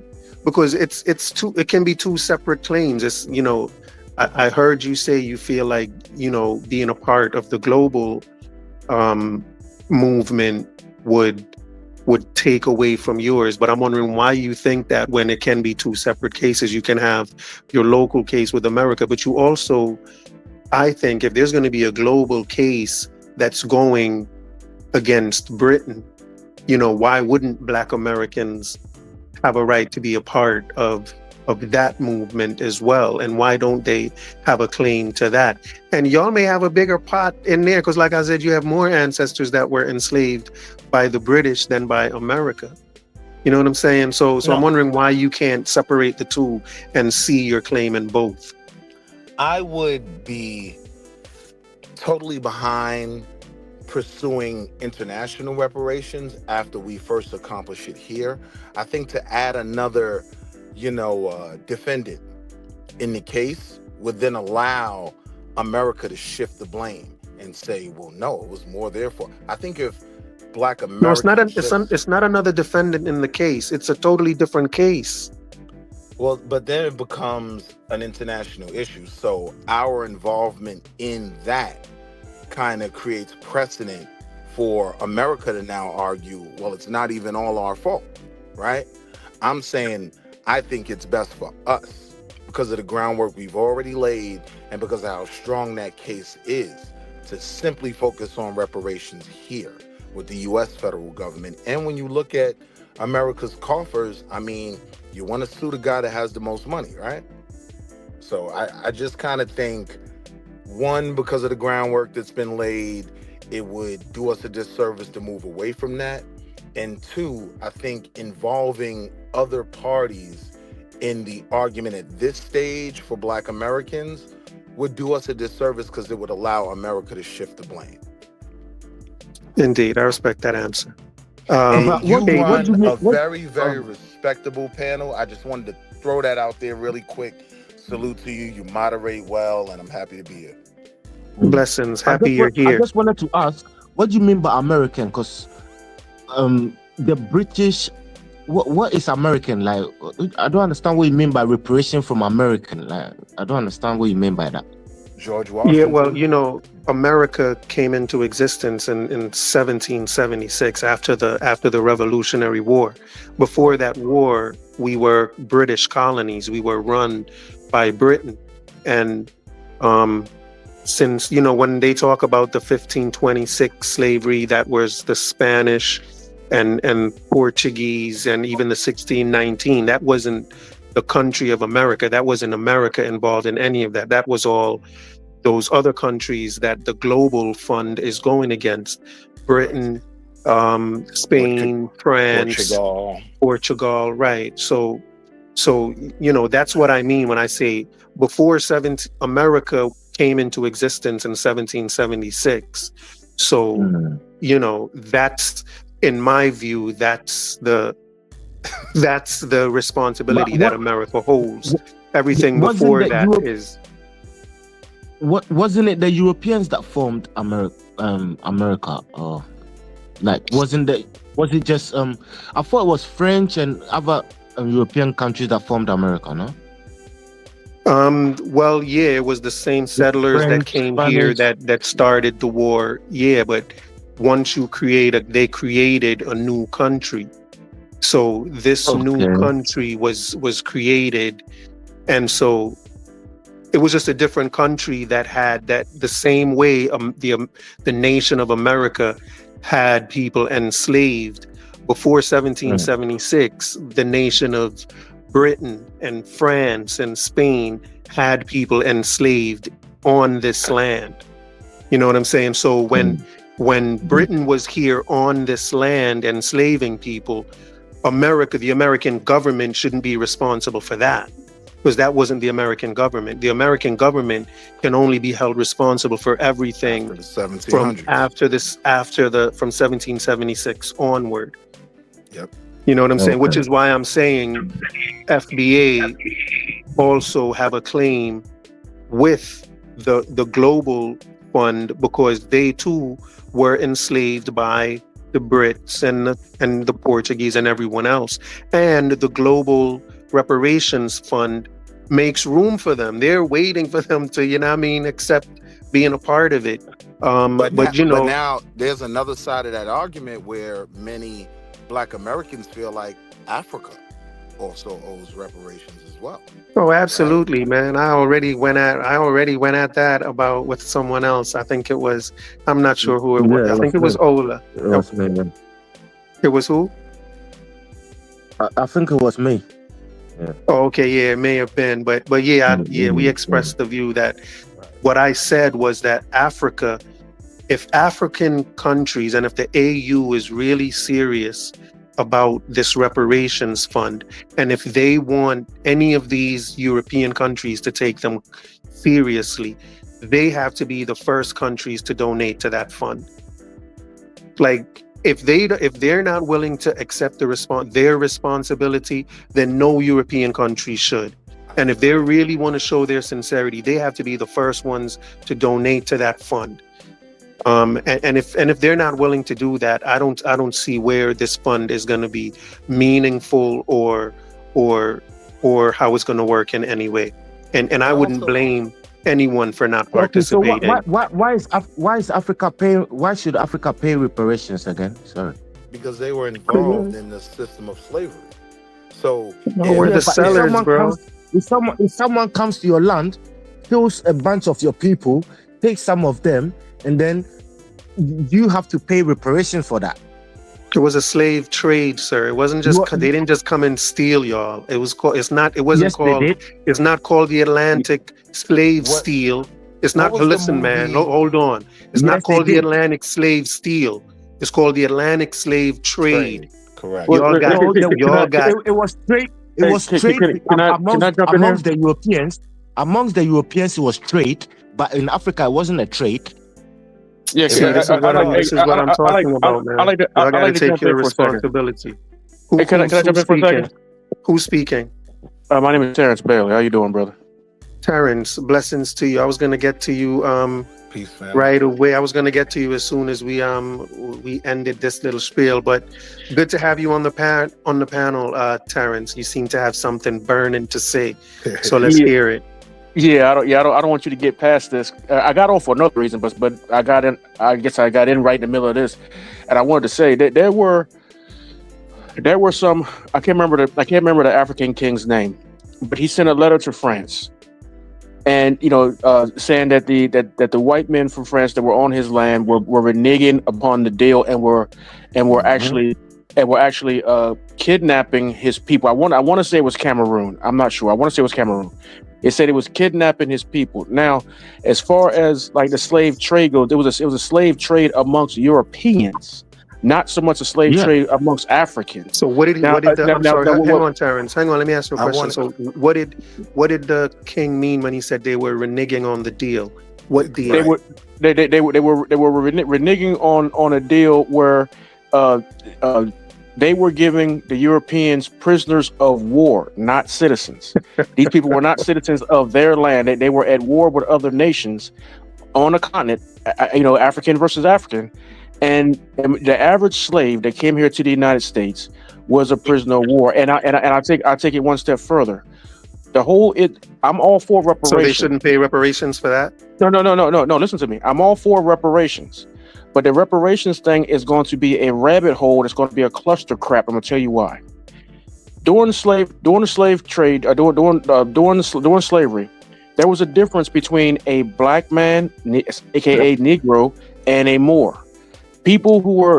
Moors were taken into slavery as well, but it was illegal to take a Moor into slavery. If you want proof of that, look at the case that Abraham Lincoln tried before he was president in the state of Illinois, where he represented a black man who he passed off as a Moor in court.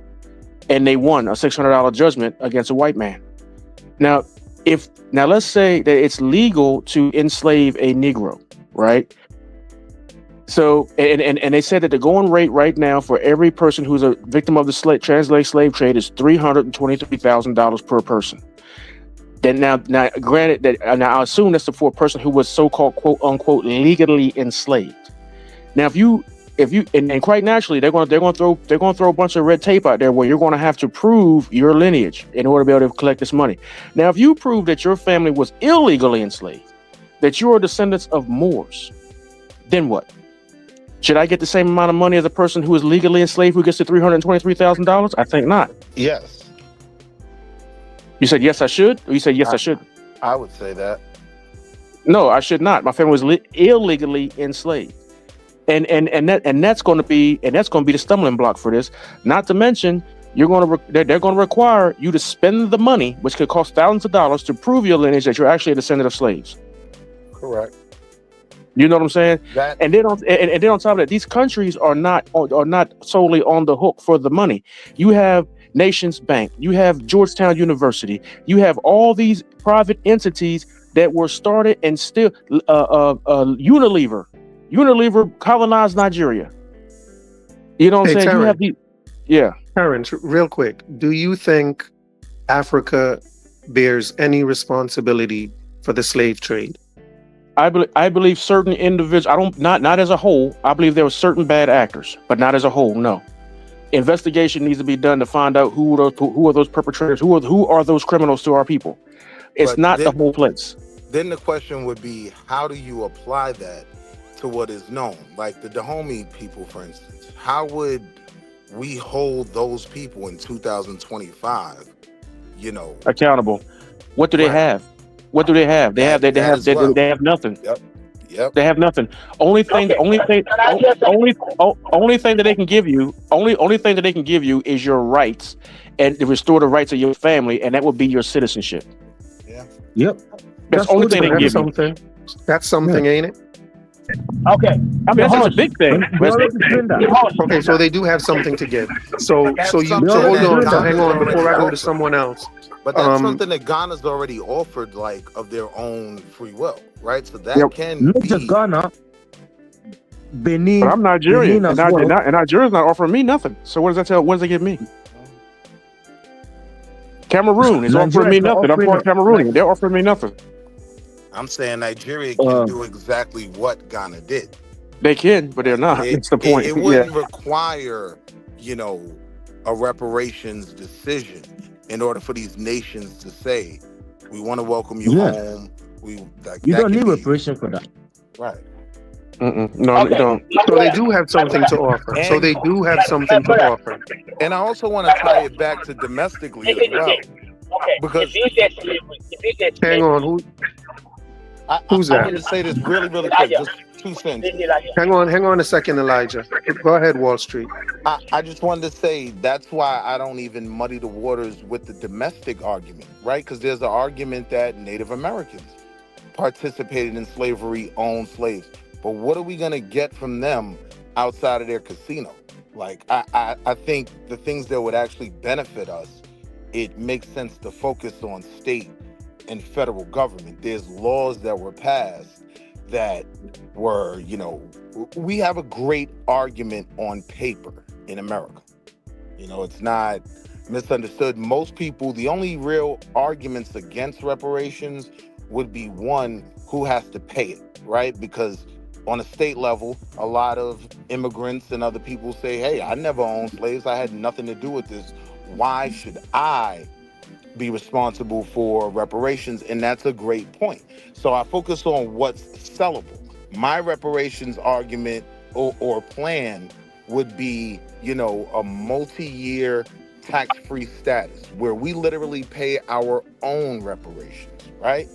If you're working, and you can tie your family back to 18, whatever. That's another thing I always thought was stupid about the FBA argument.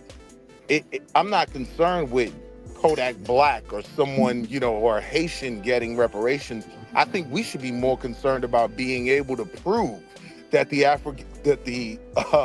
descendants of Africans in America can prove their connection to slavery. That's going to be our real issue, more so than being worried about a tether getting a piece of our imaginary check.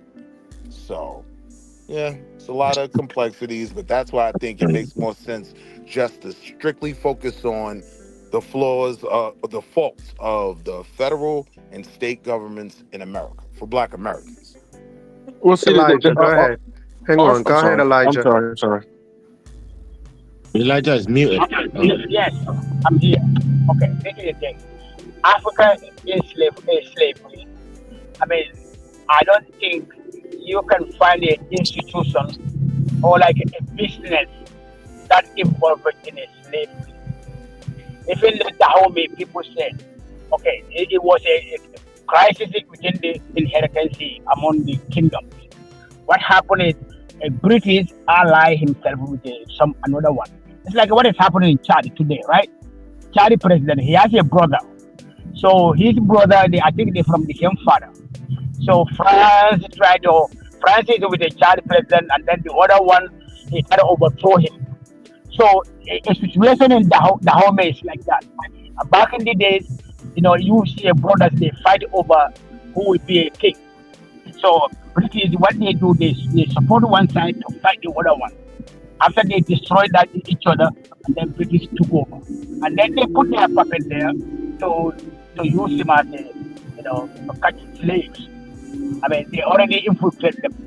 In Africa, you cannot tell me like during slavery there was an institution, a open market. I never see it where Europeans Elijah, don't control it. Yeah. Elijah, we didn't even have countries. We didn't Yeah, even have countries during slavery. I know that, but okay, but hold on, let me learn. So, I mean, the slavery, yes, Africans involved, individual Africans, criminals. It's like if I'm in America, the criminal do something to me, how can I sue government for that? That'll be a case for you to prove. It's very difficult because you can't find an institution in Africa today that is a result of enslavement of others. Slavery, yeah. Okay, in America, the banking system, insurance, all those things. If FBA has to go after the America, they have to go after those banking because those banks were British. Those ships belong to Britain. And then the farmland, most of those farmlands, the one they initiated, those are British and the Spanish, Portuguese. So And that's the why French. African Union is going after those institutions. You have to go after the institution first. The businesses, the companies. So you sue those people, you get money from, and then you go to the federal in America because the federal government make a law to segregation, Jim Crows, all those things. So I mean that's how black people can supposed to do, so they can make more money. If I you mean, just go through, for me, my reparation argument goes all the way probably to the end of the 60s, right? So, white people will say all the time, right? Like, well, you're not a slave or you were never a slave. You don't know a slave. Well, I do have parents that were affected by Jim Crow, right? I do know my grandparents who were put in certain situations. There were crimes that America committed against black people. Literally, 60s, 70s, you have the whole Lily White movement where white Republicans pushed us out of the Republican Party under like literally sending the red shirts into Wilmington, North Carolina, and just slaughtering the people. Like, so we have a well-documented history of crimes that were committed that, yes, America is responsible for. Now, are there other perpetrators that we could pursue? Yes, but I mean, I look at one, what would be the benefit, and two, what would be the chance of actually winning that argument? So that's why even in my approach to how reparations would be, divvied out, I have to believe we have to bring an argument to America that America would be able to live with. Like, okay, yeah, we'll give them that. So if they pay themselves through their tax dollars, right, that means they're employed. That means they're, the American that America wants us to be, right? And we can pay ourselves. So that stops the argument of, Well, I had nothing to do with slavery. Why do I have to pay you? You don't. We'll pay ourselves. Just don't tax us. We're paying ourselves anyway. If there comes the money comes from the government, we all pay taxes. But you know what? I say this: when okay, we had Obama, and then they were trying That to was a good point. That was a good point. And then they were trying to shove Kamala Harris down our throat. And I was thinking, I told my wife, I said, it would be nice to be able to get a candidate or somebody in office who is actually one of us. She said, what do you mean by that? I said, someone who is a product of the American chattel slave system, someone who has ancestors like ours, someone whose parents went to school in segregation, someone who was called the N-word a few times. I said, but you know what would be sad about that if we got that person and they drank the same Kool-Aid that Obama and Kamala and the rest of them was drinking? That if we got somebody like Clarence Thomas, or somebody like OJ would say, I ain't black, I'm OJ. I said now that would be heartbreaking. But I'm not voting for no more so-called African American who is for president or anything close to it, who is not a product of the American slave trade. I get that point, but let me push back on I don't get that point at all. Let me push back on that on two levels. One, isn't there a value in playing defense, right? While the Democrats aren't gonna be progressive in terms of our needs and do great things for us, they're not the opposition. They're not who's in office now, who clearly doesn't have our interest in mind at all. There is a element of playing defense, right? Like, had we put Kamala in office, then we wouldn't have to be dealing with the loss of DEI. We wouldn't be dealing with, him talking about taking slavery. What does DEI do for us? I'm tired of hearing that point. What does DEI do for us? DEI definitely benefited a number of black people. It benefited perfect. Mostly white women. Well, I'm saying it wasn't perfect, but it didn't hurt us. We did see some benefit from DEI. How many laws are on the books in the United States that are targeted right towards black people? None. Exactly. Yeah. And when Kamala said, "I'm not doing nothing strictly for black people," she was thinking, if Obama didn't do it, why am I? Obama said this is not how America works when it comes to doing something right for black people. But then he turned around and he gave a bunch of money to the Native Americans and said the exact same thing that somebody said to him about black people. Well, see, he said it to them. Where I don't agree with that is the tail end of that comment. Gentlemen, let me tell y'all. People come in here looking to hear about African Union, Pan Africanism, and FBA. So I don't want to disappoint them. So let's wrap this up a little bit and try and get back onto what we're talking about, if y'all don't mind. Yeah. I came on wanting to ask a question about saving Pan Africanism because the current situation is going on right now with a certain individual. I want to get y'all words of wisdom on that. That's why I came on. What do you mean saving Pan Africanism? I don't understand. It's dying. But there's a lot of people saying that Umar Johnson has put a great big stain on Pan Africanism, and none of the Pan African elders are pulling his coattail or reining him in. And whatever, so to the layman who's new to Pan Africanism, then they're going to think that he is the oracle, the grand priest, the King Kong consciousness, or whatnot, and they see this drama. Now, if he's going to be toting the Pan African flag, and then he's doing all this shenanigans, and then for the new people, they see him with this flag, and then he's doing all this crap. They're like, oh no, I'm not following him. And then they see one of the good brothers, one of y'all, coming with the same flag. They're going to look at the same. All they're going to remember is Umar's carrying that same flag. So Terrence, I'm sorry. Are you a Pan Africanist, Terrence? I believe in the concept. Now, as far as when you ask me about my Pan African, do I go to the events and this, that, other? No, I support. Okay, I work too much to go to the events. Ideological wise, do you associate with Pan Africanism? Yes, I agree, and I agree that we all need to work together. I follow Julius Malimba. I know Dr. Garvey personally. I know I like Mr. Melvin Foote. I know personally. A lot of the people that I run with my nonprofit that actually support my nonprofit are Pan Africanists. So yeah, I mean, I wouldn't ask the question if I, So why would you mention Umar Johnson then? You should know Umar Johnson is nothing to Pan African then. Right. Yeah. If you mention all those names, you can't bring Umar Johnson in there. Well, I'm not talking about me. I'm talking about those laymen's casuals. Oh, okay. There is a lot of propaganda to address, and honestly, it has a lot to do with just, like I mentioned, the propaganda, like just people doing videos associating Umar with Pan-Africanism. It's like it makes zero sense because Umar is also a school psychologist.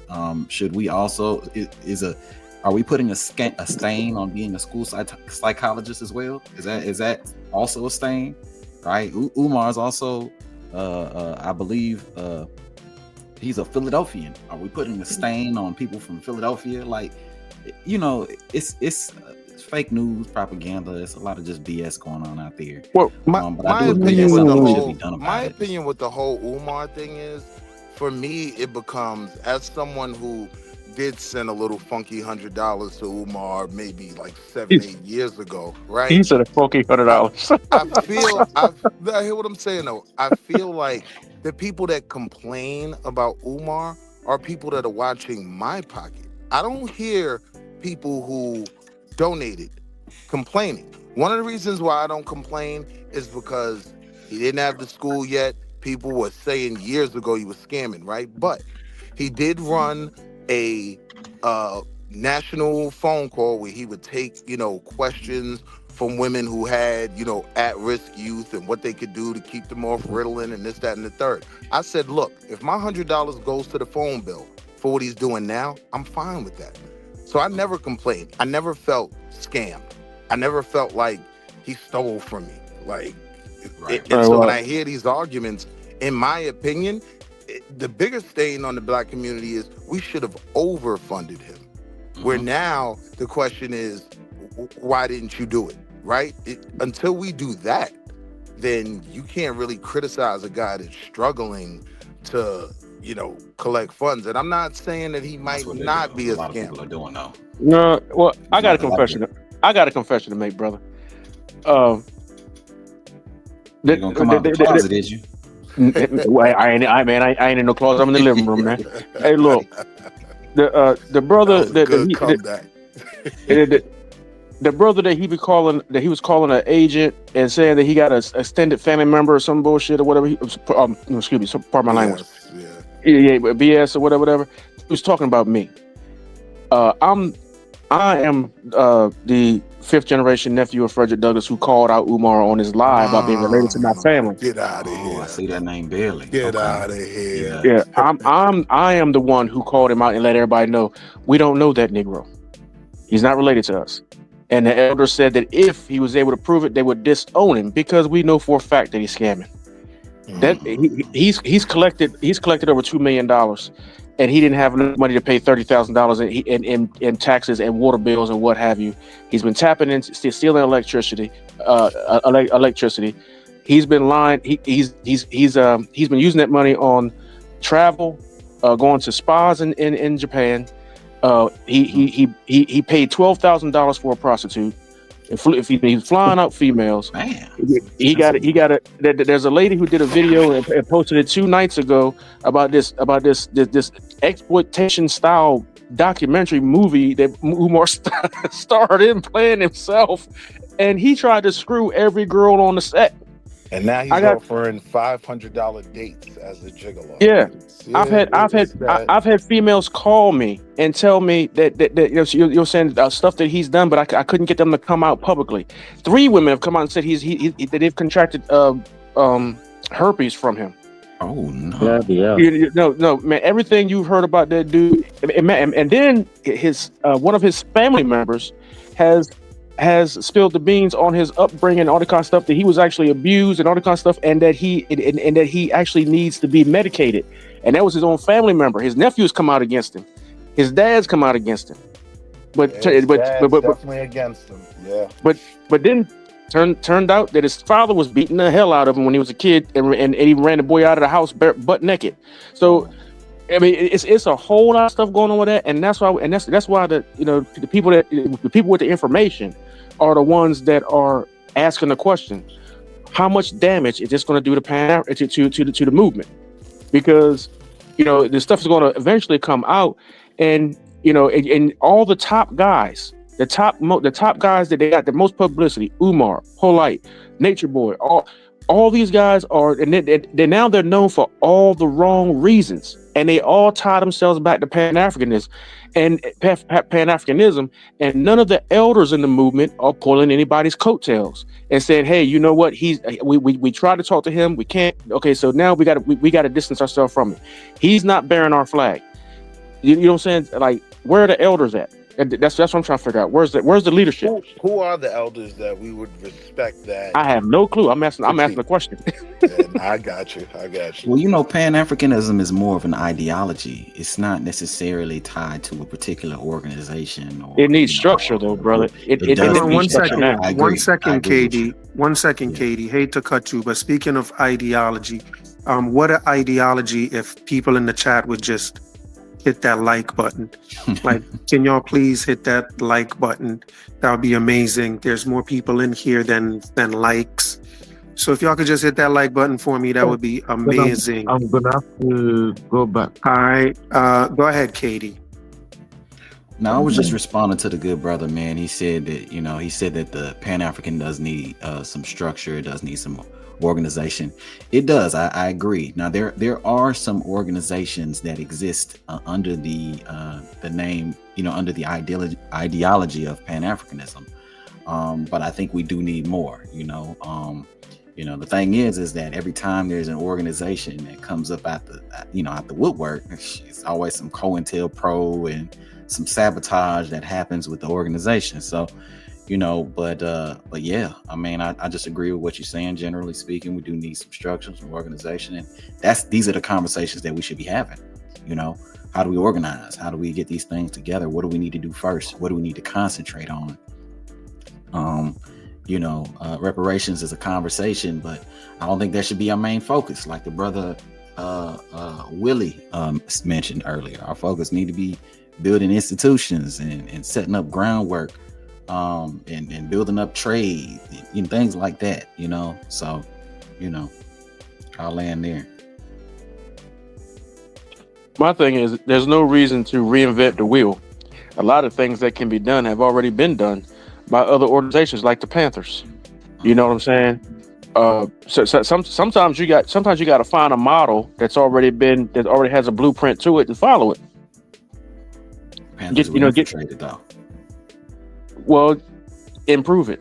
So I mean, like I said, you got the blueprint. Improve upon it. You know what I mean? All this stuff most of this stuff has been done before. If it failed for a reason, fix the reason why it failed. Push forward, drive on. Yeah, I agree. The framework is there. The foundation is there for us to put things together, but we do got to acknowledge the enemies in the room. There are a lot of them, and one thing I will say that I agree with when it comes to FBA is there does need to be some delineation, but it doesn't need to be delineation between, black people and other black people. It needs to be delineation between people who are for the cause and people who have done sold out. That needs to be the delineation. If you done sold out, we're delineated from you. You know what I mean? You go over there with them people while we come over here and we do what we need to do. A political delineation is needed as well from the alphabet community, because a lot of things that benefit us are tied to them, and that's why these things get shot down. So, yeah, I get it. I said when Trump got elected, I said, no, not when Trump. Well, no, I said before the election, I said, the second this election is over, we need to be looking for our candidate. Don't wait 2 years. halfway through, this 4-year term. Agree. You start on day one, and you start putting up people, start vetting people on this and other, start pushing people. If you find it, you know what I'm saying, you process elimination, and you find that person that that's going to shake stuff up, that's going to be for us, it's going to be a little radical, and it's going to shake stuff up, but in a good way. You know what I'm saying? They can be for everybody, but they're not going to leave us on the side of the curb. What when the bus pulls off. We need think about it though, brother. Money talks, So if we're gonna be putting politicians up there on the forefront, we're gonna have to be able to fund them. We're gonna have to be able to feed their families and things like that. We have just darn near brought Target to his knees, and that was a small They feat. just fired the CEO. Yeah, that was a small feat, man. If we could get black folk to have that Montgomery bus boycott mentality, we would win the next 10 elections, because they never see us coming. And by the time they figure out what's going on, they would be a permanent underclass. Because the first time they would think it's a fluke, the second time they would take notice, the third time they'd be like, all right now. Let me say this. I know that black folk in America, we got a lot. We have a lot of spending power. So if there's if there are companies that we don't rock with, we can definitely put a hurting on them by withholding our dollar. We're really good spenders now, which is good. But what we should be focused on, in my opinion, and y'all could correct me if I'm wrong, is figuring out ways to build institutions that generate, not circulate our money, that we're, instead of being able having to spend our money with other people, build institutions so we can circulate our money. And then we can turn that circulation. See, Dr. Claude Anderson, and I know a lot of people, they reference him, but they never reference him in the right way. He talked a lot about circulating the black dollar, building institutions, and then going from there and then building up to the political part of it. Because politics, without any kind of funding or money behind it, it just ain't gonna work. These politicians work on money, especially in America, and right or wrong, it's just kind of what's what it is, Lobbying is key. Right. These dudes work off that dollar. So, we need institutions. So Umar has the right idea, but he clearly, the execution and all the other stuff coming along with it is just not right. He had the right plan, but I guess the wrong man to do it is what it sounds like. It would be nice if you had your own land as well. Yeah. Your own land, your own resources, Yeah, but why can't we come together and buy some land? There's a lot of billionaires in America. Let's put together a real estate pact, buy a plot of land. Sure, we got to pay taxes on it, but we could probably put some farm animals on there in order to reduce the amount of the taxes and figure out what we're going to do. We're going to farm. What we're going to do? We're going to build up some manufacturing plants. What we got to do? This is the thing. I think what is happening. Every black person who comes out, you try to organize people. Some black people who are on YouTube or social media, if they don't agree with you, they will label you as a scammer. And that will be very difficult for Black America to organize themselves. Because every organization, you're going to have a different opinion, different act. And if they infiltrate you, it will be very difficult. Like, okay, I donated money to Umar Johnson before. Yes, I did. But at that time, when people were after him, telling him he didn't have a degree, he didn't have this, they took him to court, he won the case. So I think sometimes, at that time, there are people who are fighting him, and then they say, oh, he has a fraud thing, all those things. I think those kind of things, even the Dr. Boise, I think they did the same thing to him. Some disagree with him, they call him a scammer. Now I see him in Africa, doing some, YouTube live, all those stuff. I think black people need to organize. If they organize, and they have to trust each other. You can't build anything if you don't trust each other. There are enough millionaires in America, among black people. But for some reason, the reason they cannot come together, they don't trust each other. And you cannot unite when there's no money backing you up. Even Pan Africanism. Now, Pan Africanism, I mean, I'm proud to say Pan Africanism is working. Why? Because they have a bank behind it. African Bank. Mhm. You can Google African Bank in Caribbean. You see it. All Caribbeans join African Union 100% because they give them $3 billion. They never had that money from America or Europe. Never. So because of African Bank, it's funding to drill their oil. It's funding things there. So Caribbeans they're thinking of now let's link to Africa. They are built there. Aliko Dangote is always there. Aliko Dangote will go there, build terminal there. Because in Caribbean, their food is very expensive. They get their food supply from America, everything from America. So it's life is there. It's very expensive. Pan Africa is rising. Pan Africa is rising. Well, see, here's something too. You got to realize, brother, when you said that that black people black Americans don't trust one another or what have you. When you pop up and you say you're going to raise money for whatever or what have you, and you say you got your legal status 501c3, blah blah blah blah, and you pop up by yourself, and you say didn't you call him a scammer? Okay, well yeah, I'm going to call you a scammer because you said you got a 501c3 or 501c anything, and you have no board. You have no treasurer. You have no you have no people in place. All I see is you. And when I ask you about the funds and this, that, and the third, and all this other kind of stuff, you don't give me no answers. Whereas when you have a 501c3 or one of these legal entities, if I ask you about the funds, you must make your records available to anyone who asks at a drop of a dime. They're supposed to be up to date online, but yet you don't do that. That is scammer behavior. If we're talking about buying a plot of land somewhere, you buying a plot of land or whatever, you know what I'm saying? See the thing about, I mean, my personal opinion is before you get into all of that, I think what we have to do is we have to heal our neighbor. You know what I'm saying? We have a problem that's been going on for over 200 years in the black community, in the African American community. The reason why we don't trust one another, because we're still dealing with Willie Lynch. We got the young, the old that are jealous of the young. We got the dark that are plotting on the light. We still have problems with, you know what I'm saying, that is left over from being sold from one plantation and being afraid of being sold south.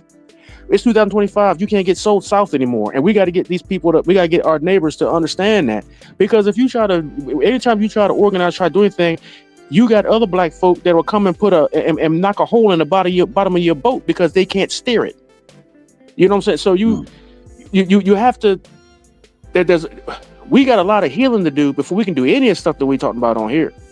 You know what I'm saying? But because right now you be like, well, we gonna buy a plot of land in Atlanta. I mean in Georgia. You have a bunch of brothers. How about, man? I ain't trying to be that close to Atlanta, man. What about Nevada? You know what I'm saying? You have to get nobody to agree on nothing. You'd have to take the mind frame. Well, if I build it, they'll come. But then if you ain't got a board, they're gonna call you a scammer.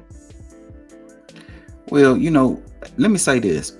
I think we're getting past the part where we ask people to just donate to what we try and do.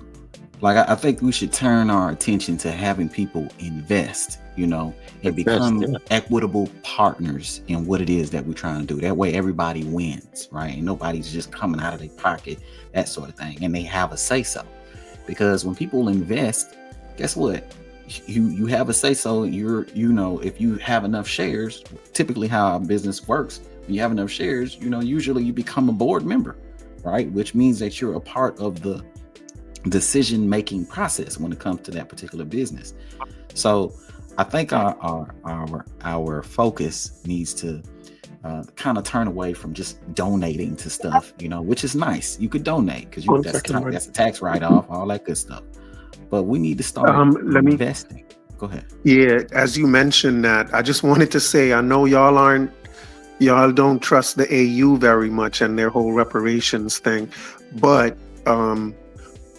they do have those nations are offering citizenship and investment opportunities. And again, this is a Pan African organization that's offering opportunities to invest and citizenship opportunities for Black Americans. You know, they're not leaving out Black Americans either. So, you know, you mentioned investment, and I just thought I should say that. But go ahead, Katie. Yeah, absolutely. And I love what you just said. And here's the thing, like, why aren't we partnering with our brothers in Africa to get raw materials, things like that, and export them here? Like, I went to there's a store over here where I live. It's like this Asian store. It's called like Nyam Dam or something like that, right? It's like a grocery store, whatever. And it's pretty much like any grocery store that you would go to, like a Kroger or Winn-Dixie or whatever, you know.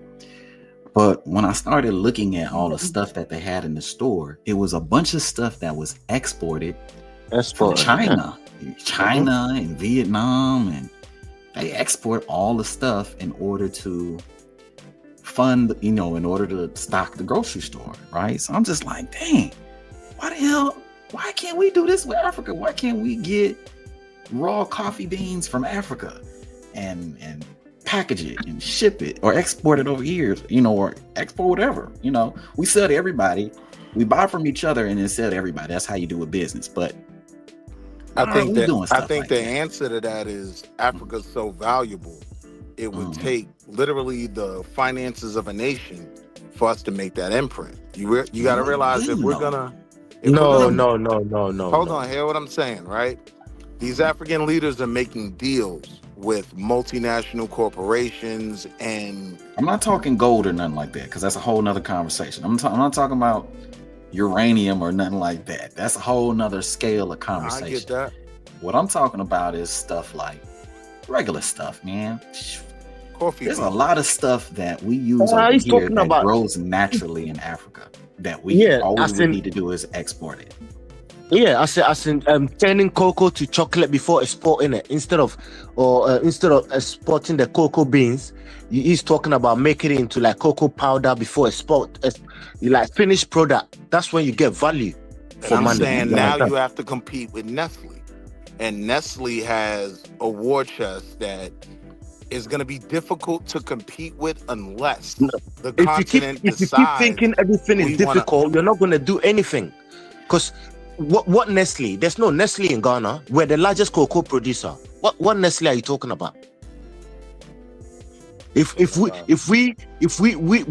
we get a bunch of billionaires in Ghana promoting our farmers in the cocoa farms, even you buying a few acres of farm, put some plant a lot of cocoa trees on it, and then process your cocoa into what? Chocolate, export it to America. Who's stopping you? What's Nestle going to do? That would be my question to you. What is stopping Africa from doing that now? Africa, we're starting to do it now. That's my point. We're starting to do that now, but it's not bad if you also join in, make it bigger. Mm-hmm. Also, the expertise, the know-how, the investment. Yeah, the know-how. These are some of the things. Bring all that. Yeah.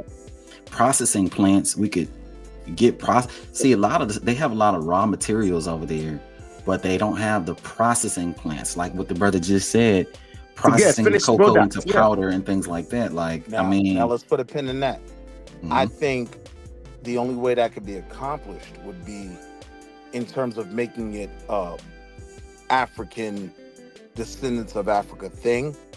Africa has to have a concerted plan and reach out to Black Americans, say, here, we're going to open up the door for you and make it easy for you to help us and also help yourself, right? But I think a lot of them have kind of done that, though. A lot of them have already kind of done that already. I wish I can show you some YouTube videos, you know. They're already doing that. There's a lot of Americans already there doing that. But when we talk about that, we're talking about on a small individual level. Nah, that's what you're thinking. It's not small individual level, bro. I'm telling you, bro. So, what Americans are you saying are going back to Africa? All right. So what's this guy's name? I forgot his name. He's making vodka and all that kind of strong drinks. Forgot his name. Yeah, There's an bro, that's American. individual. Bro, that's individual. Bro, that's If there were a individual. plethora of different individuals doing it, it would be a Yeah. lot easier to just name. Okay, but I mean, what I was talking about, the African Bank is coming to America. I'm gonna play you one video. They are in Miami. These are institutions. It's a branch of a Pan African. It's on the African Union. The bank is called African Bank. You can search it. You can search African Bank and Caribbean. You will see. So even three weeks ago, they had a conference in Grenada. So Black America is part of it. But I saw a woman who is a trade promoter. They're recruiting people in America, Black Americans in Miami. Maybe if I find the video, I will play it. But isn't their main currency the franc? Huh? Isn't their main currency the franc? What do you mean, franc?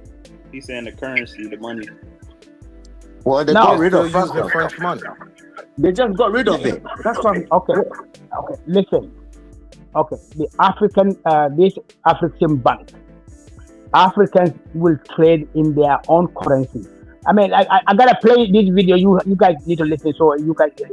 Everything can be clear to you. With a clear view, because you have to follow this thing to get information. If not, we're gonna be talking every day, but nothing will be clear. I see even most Africans don't even know this exists because they are on TikTok, all those things, but they don't. What are you talking about? African Bank. African Bank. Oh, African. Oh, yeah. Yeah. They're giving a lot of loans. Okay.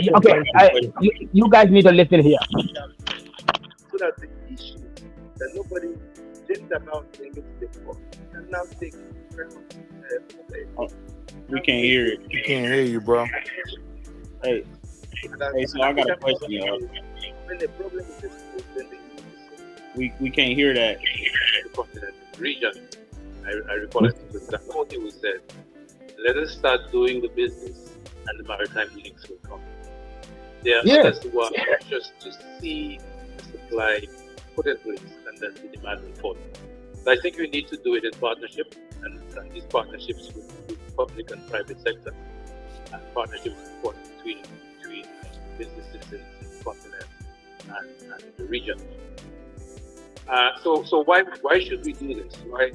It's because, as Oki just pointed out, the volume of trade between the region and the continent is extreme. I think the figures that the ITC had put out is somewhere in the region of CARICOM trade of Africa 2.6% overall.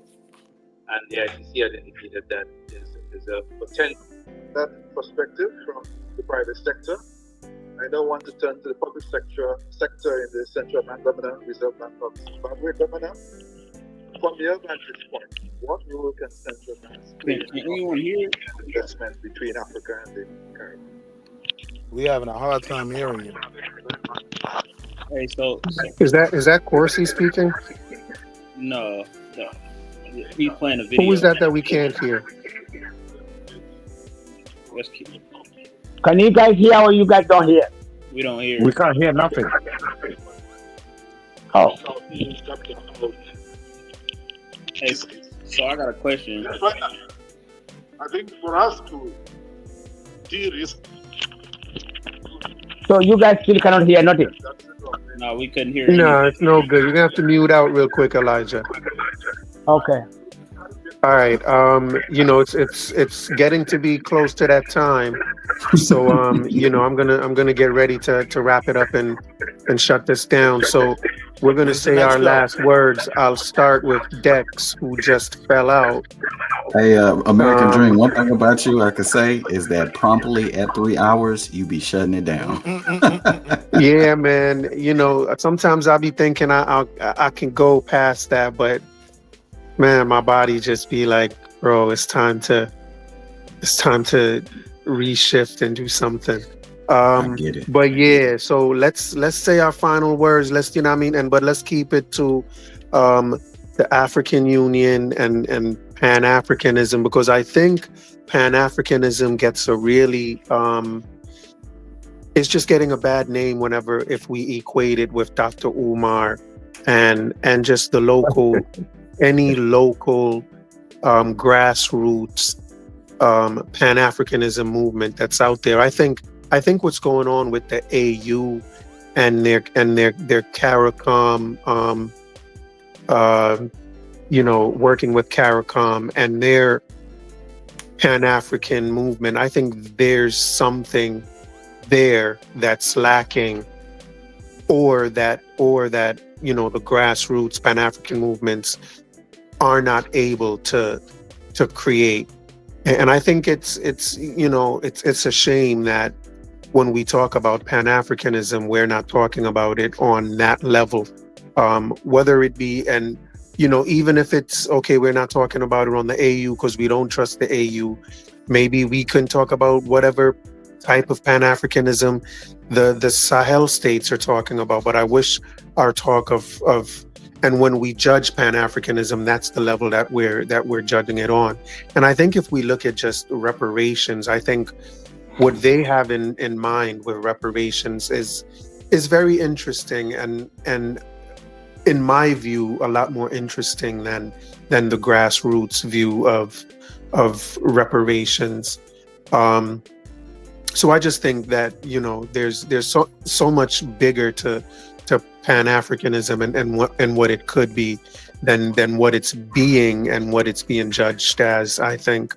And so I think those should probably be my last words. So we're gonna go in just any old random order. Corsi, let's have your last words, please. My last word is once Africa becomes great by following the AES model, this AES model, I think it's gonna spread to other countries. And once Africa becomes very powerful, I think the West will have no choice but to respect all black people around the world. It's just Africa needs to rise first, and yeah, that's what I just think. Once we rise, the rest will join. Indeed. Thank you very Yeah. much for coming on, Corsi. Appreciate you. No Elijah, what are your final words?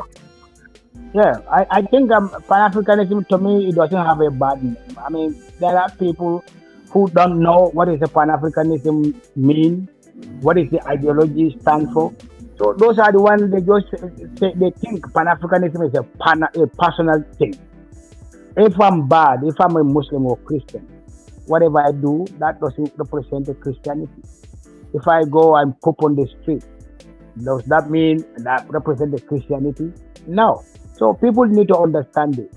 So I mean, me personally, Umar Johnson, I mean, he might do certain things, but one thing I know, he's not selling black people. He's not selling people out. He's a spokesperson. His voice, mobilize people. Yes. I mean, I think, to me, this is my opinion. I think the fundraising he had, I don't think he has that much response compared to Tariq Nasir, the money he received. Most black Americans, they value celebrity. If celebrity call for donation, everybody is going to put it there. So Umar Johnson, his name was tarnished long before he even started Pan Africanism. When he was doing conscious things, they called him a scammer. He don't have a degree. He doesn't have a degree, doctor. So, I mean, he will find it so difficult to even get a donation, because I believe by now we should know people who are most popular people. They should come out and say, "Hey, Umar, I give you 100 grand." But there are many millionaires in black community. But those millionaires, I don't think they put money to it. He got a school, but he couldn't build it. It's not because of he doesn't want to build it. He doesn't have the money. Yes, I mean, he has to live. I mean, if you're doing activity, you live on that thing. If you have a 501c, even these NGOs, they live from the NGO money. Okay, but if he has enough money, by now the school will be there, I believe. I mean, I don't bash him though. Me personally, I don't bash him. I still All right, believe. that's where are you from, Elijah? I'm Malian. Mali. All right, Yeah. blessings to you in Mali. How's the weather in Mali? It's hot. It's hot. Mali is Yeah. hot. Yeah. All right. All right. So thanks for coming in, Elijah. Please hit that like button, subscribe, and notification bell. Yeah. And you know what I mean? We'll see you How again. often? How often do you go live? Man, it depends on my vibe. That's why it's important to just hit that notification bell so that you won't Yeah. miss it. Because I can't really promise how often I'm on, but you know. I'll be Okay. on often this week because I have a little break. So, I'm planning on going pretty often this week because I have some things on my mind that I want to get out. And so, but again, hit the notification bell because I'm going to be live again soon. Send our regards to the Honorable Assimi Goita from us Black Americans here. Send our regards, man. Much respect and love to all of you. Yeah. All right, Elijah. Thanks for coming up. Blessings to you.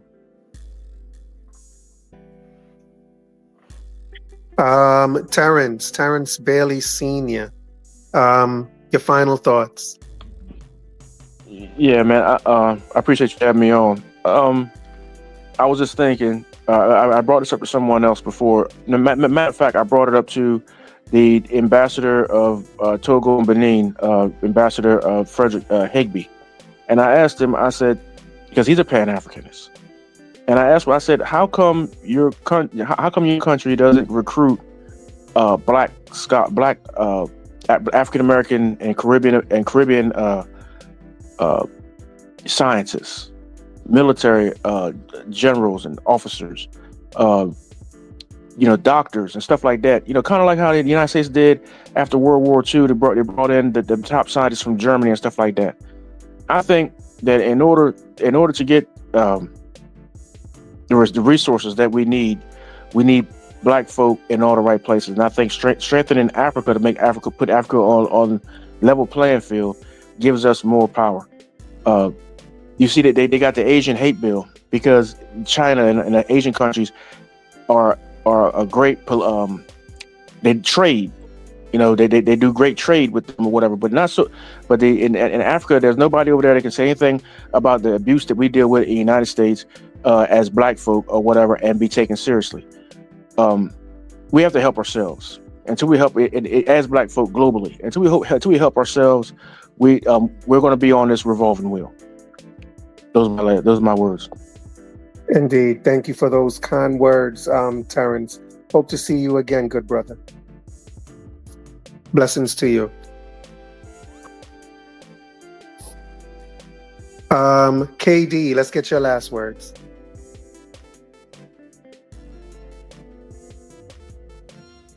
Oh, I'm muted. I was talking for a little minute and I was muted. I just want to say, any of the brothers that was on here that got YouTube channels and stuff like that, man, if y'all send American Dream, is it okay if they put it in the chat if they got like a YouTube or something like that? I just want to support the brothers, and clearly we all on the same page with a lot of things, so we definitely need to Yeah, people can post anything they want to post. Absolutely. Okay, all right, please. So anybody was up here, man, and you rocking with what we was talking about, just put your YouTube channel or whatever, or Instagram, whatever, in the contact, so we can kind of keep in touch. But yeah, as far as Pan Africanism is concerned, man, I think Pan Africanism is the only way right now for black people.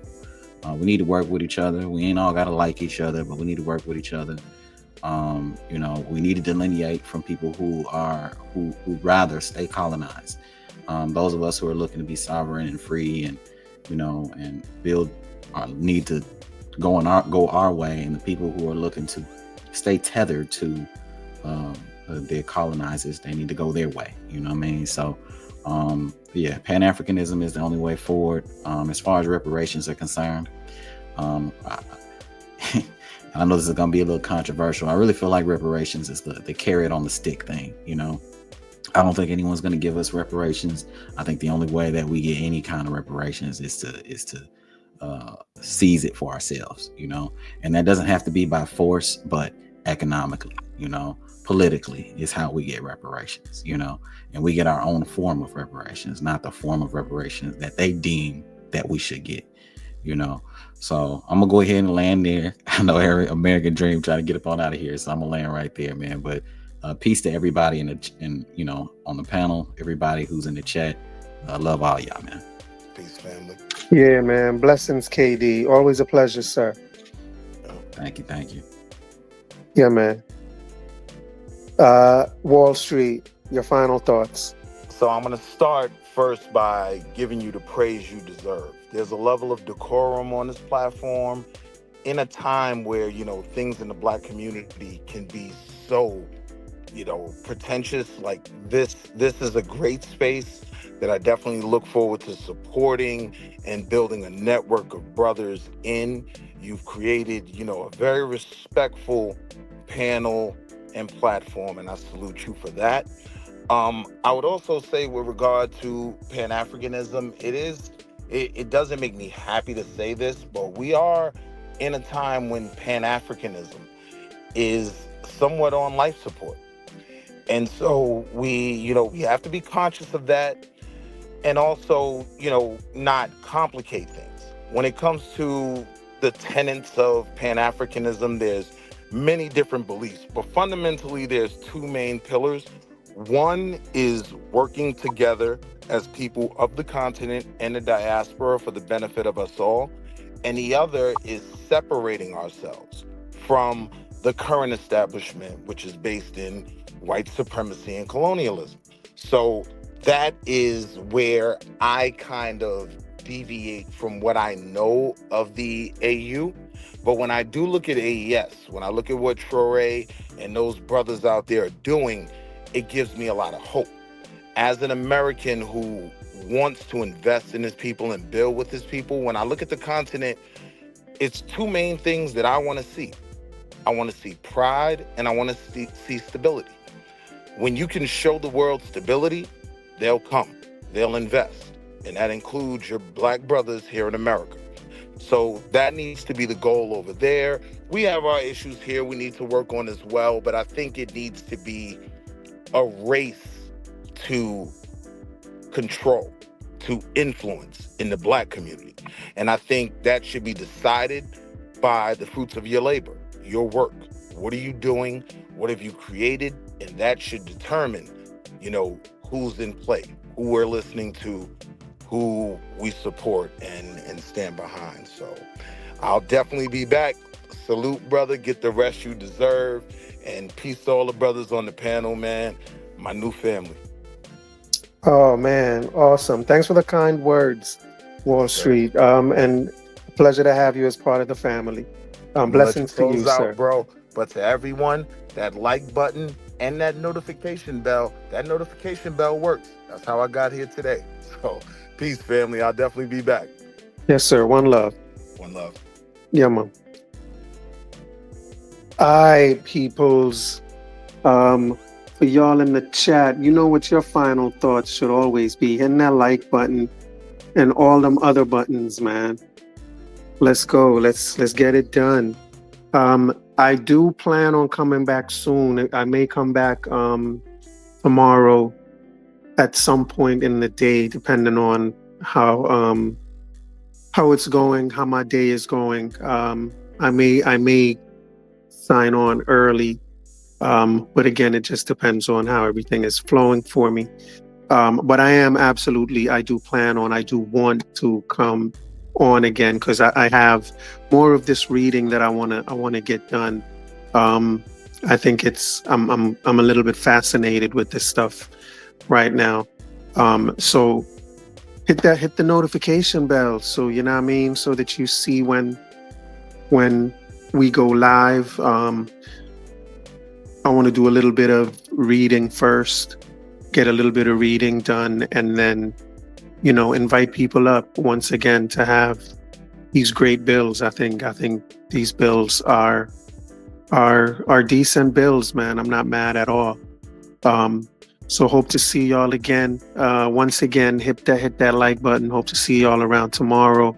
or whenever again we go live.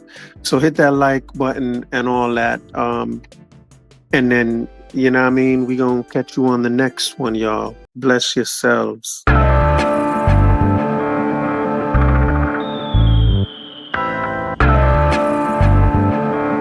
I want you to listen very, very carefully. Just because we're black, they say we are slaves. Speak of righteousness, they say we are praise. Just because we're black, they say we are slaves. Speak of righteousness, they say we are praise. Brought us from the motherland in bondage and chains. Bury our culture and change our names. They claim we're free, yet we are in pain. As long as there's life, there's a lot to gain. Just because we're black, they say we are slaves. Speak of righteousness, they say we are praise. Just because we're black, they say we are slaves. Speak of righteousness, they say we are praise. When God spoke his words, they said he was deranged. Marley sung his songs, they said the same. Malcolm X and Martin Luther fought relentlessly so we could be better. Just because we're black, they say we are slaves. Speak of righteousness, they say we are praise. Just because we're black, they say we are slaves. Speak of righteousness, they say we are praise. Brought us from the motherland in bondage and chains. Bury our culture and change our names. They claim we're free, yet we are in pain. As long as there's life, there's a lot to gain. Just because we're black, they say we are slaves. Speak of righteousness, they say we are praise. Just because we're black, they say we are slaves. Speak of righteousness, they say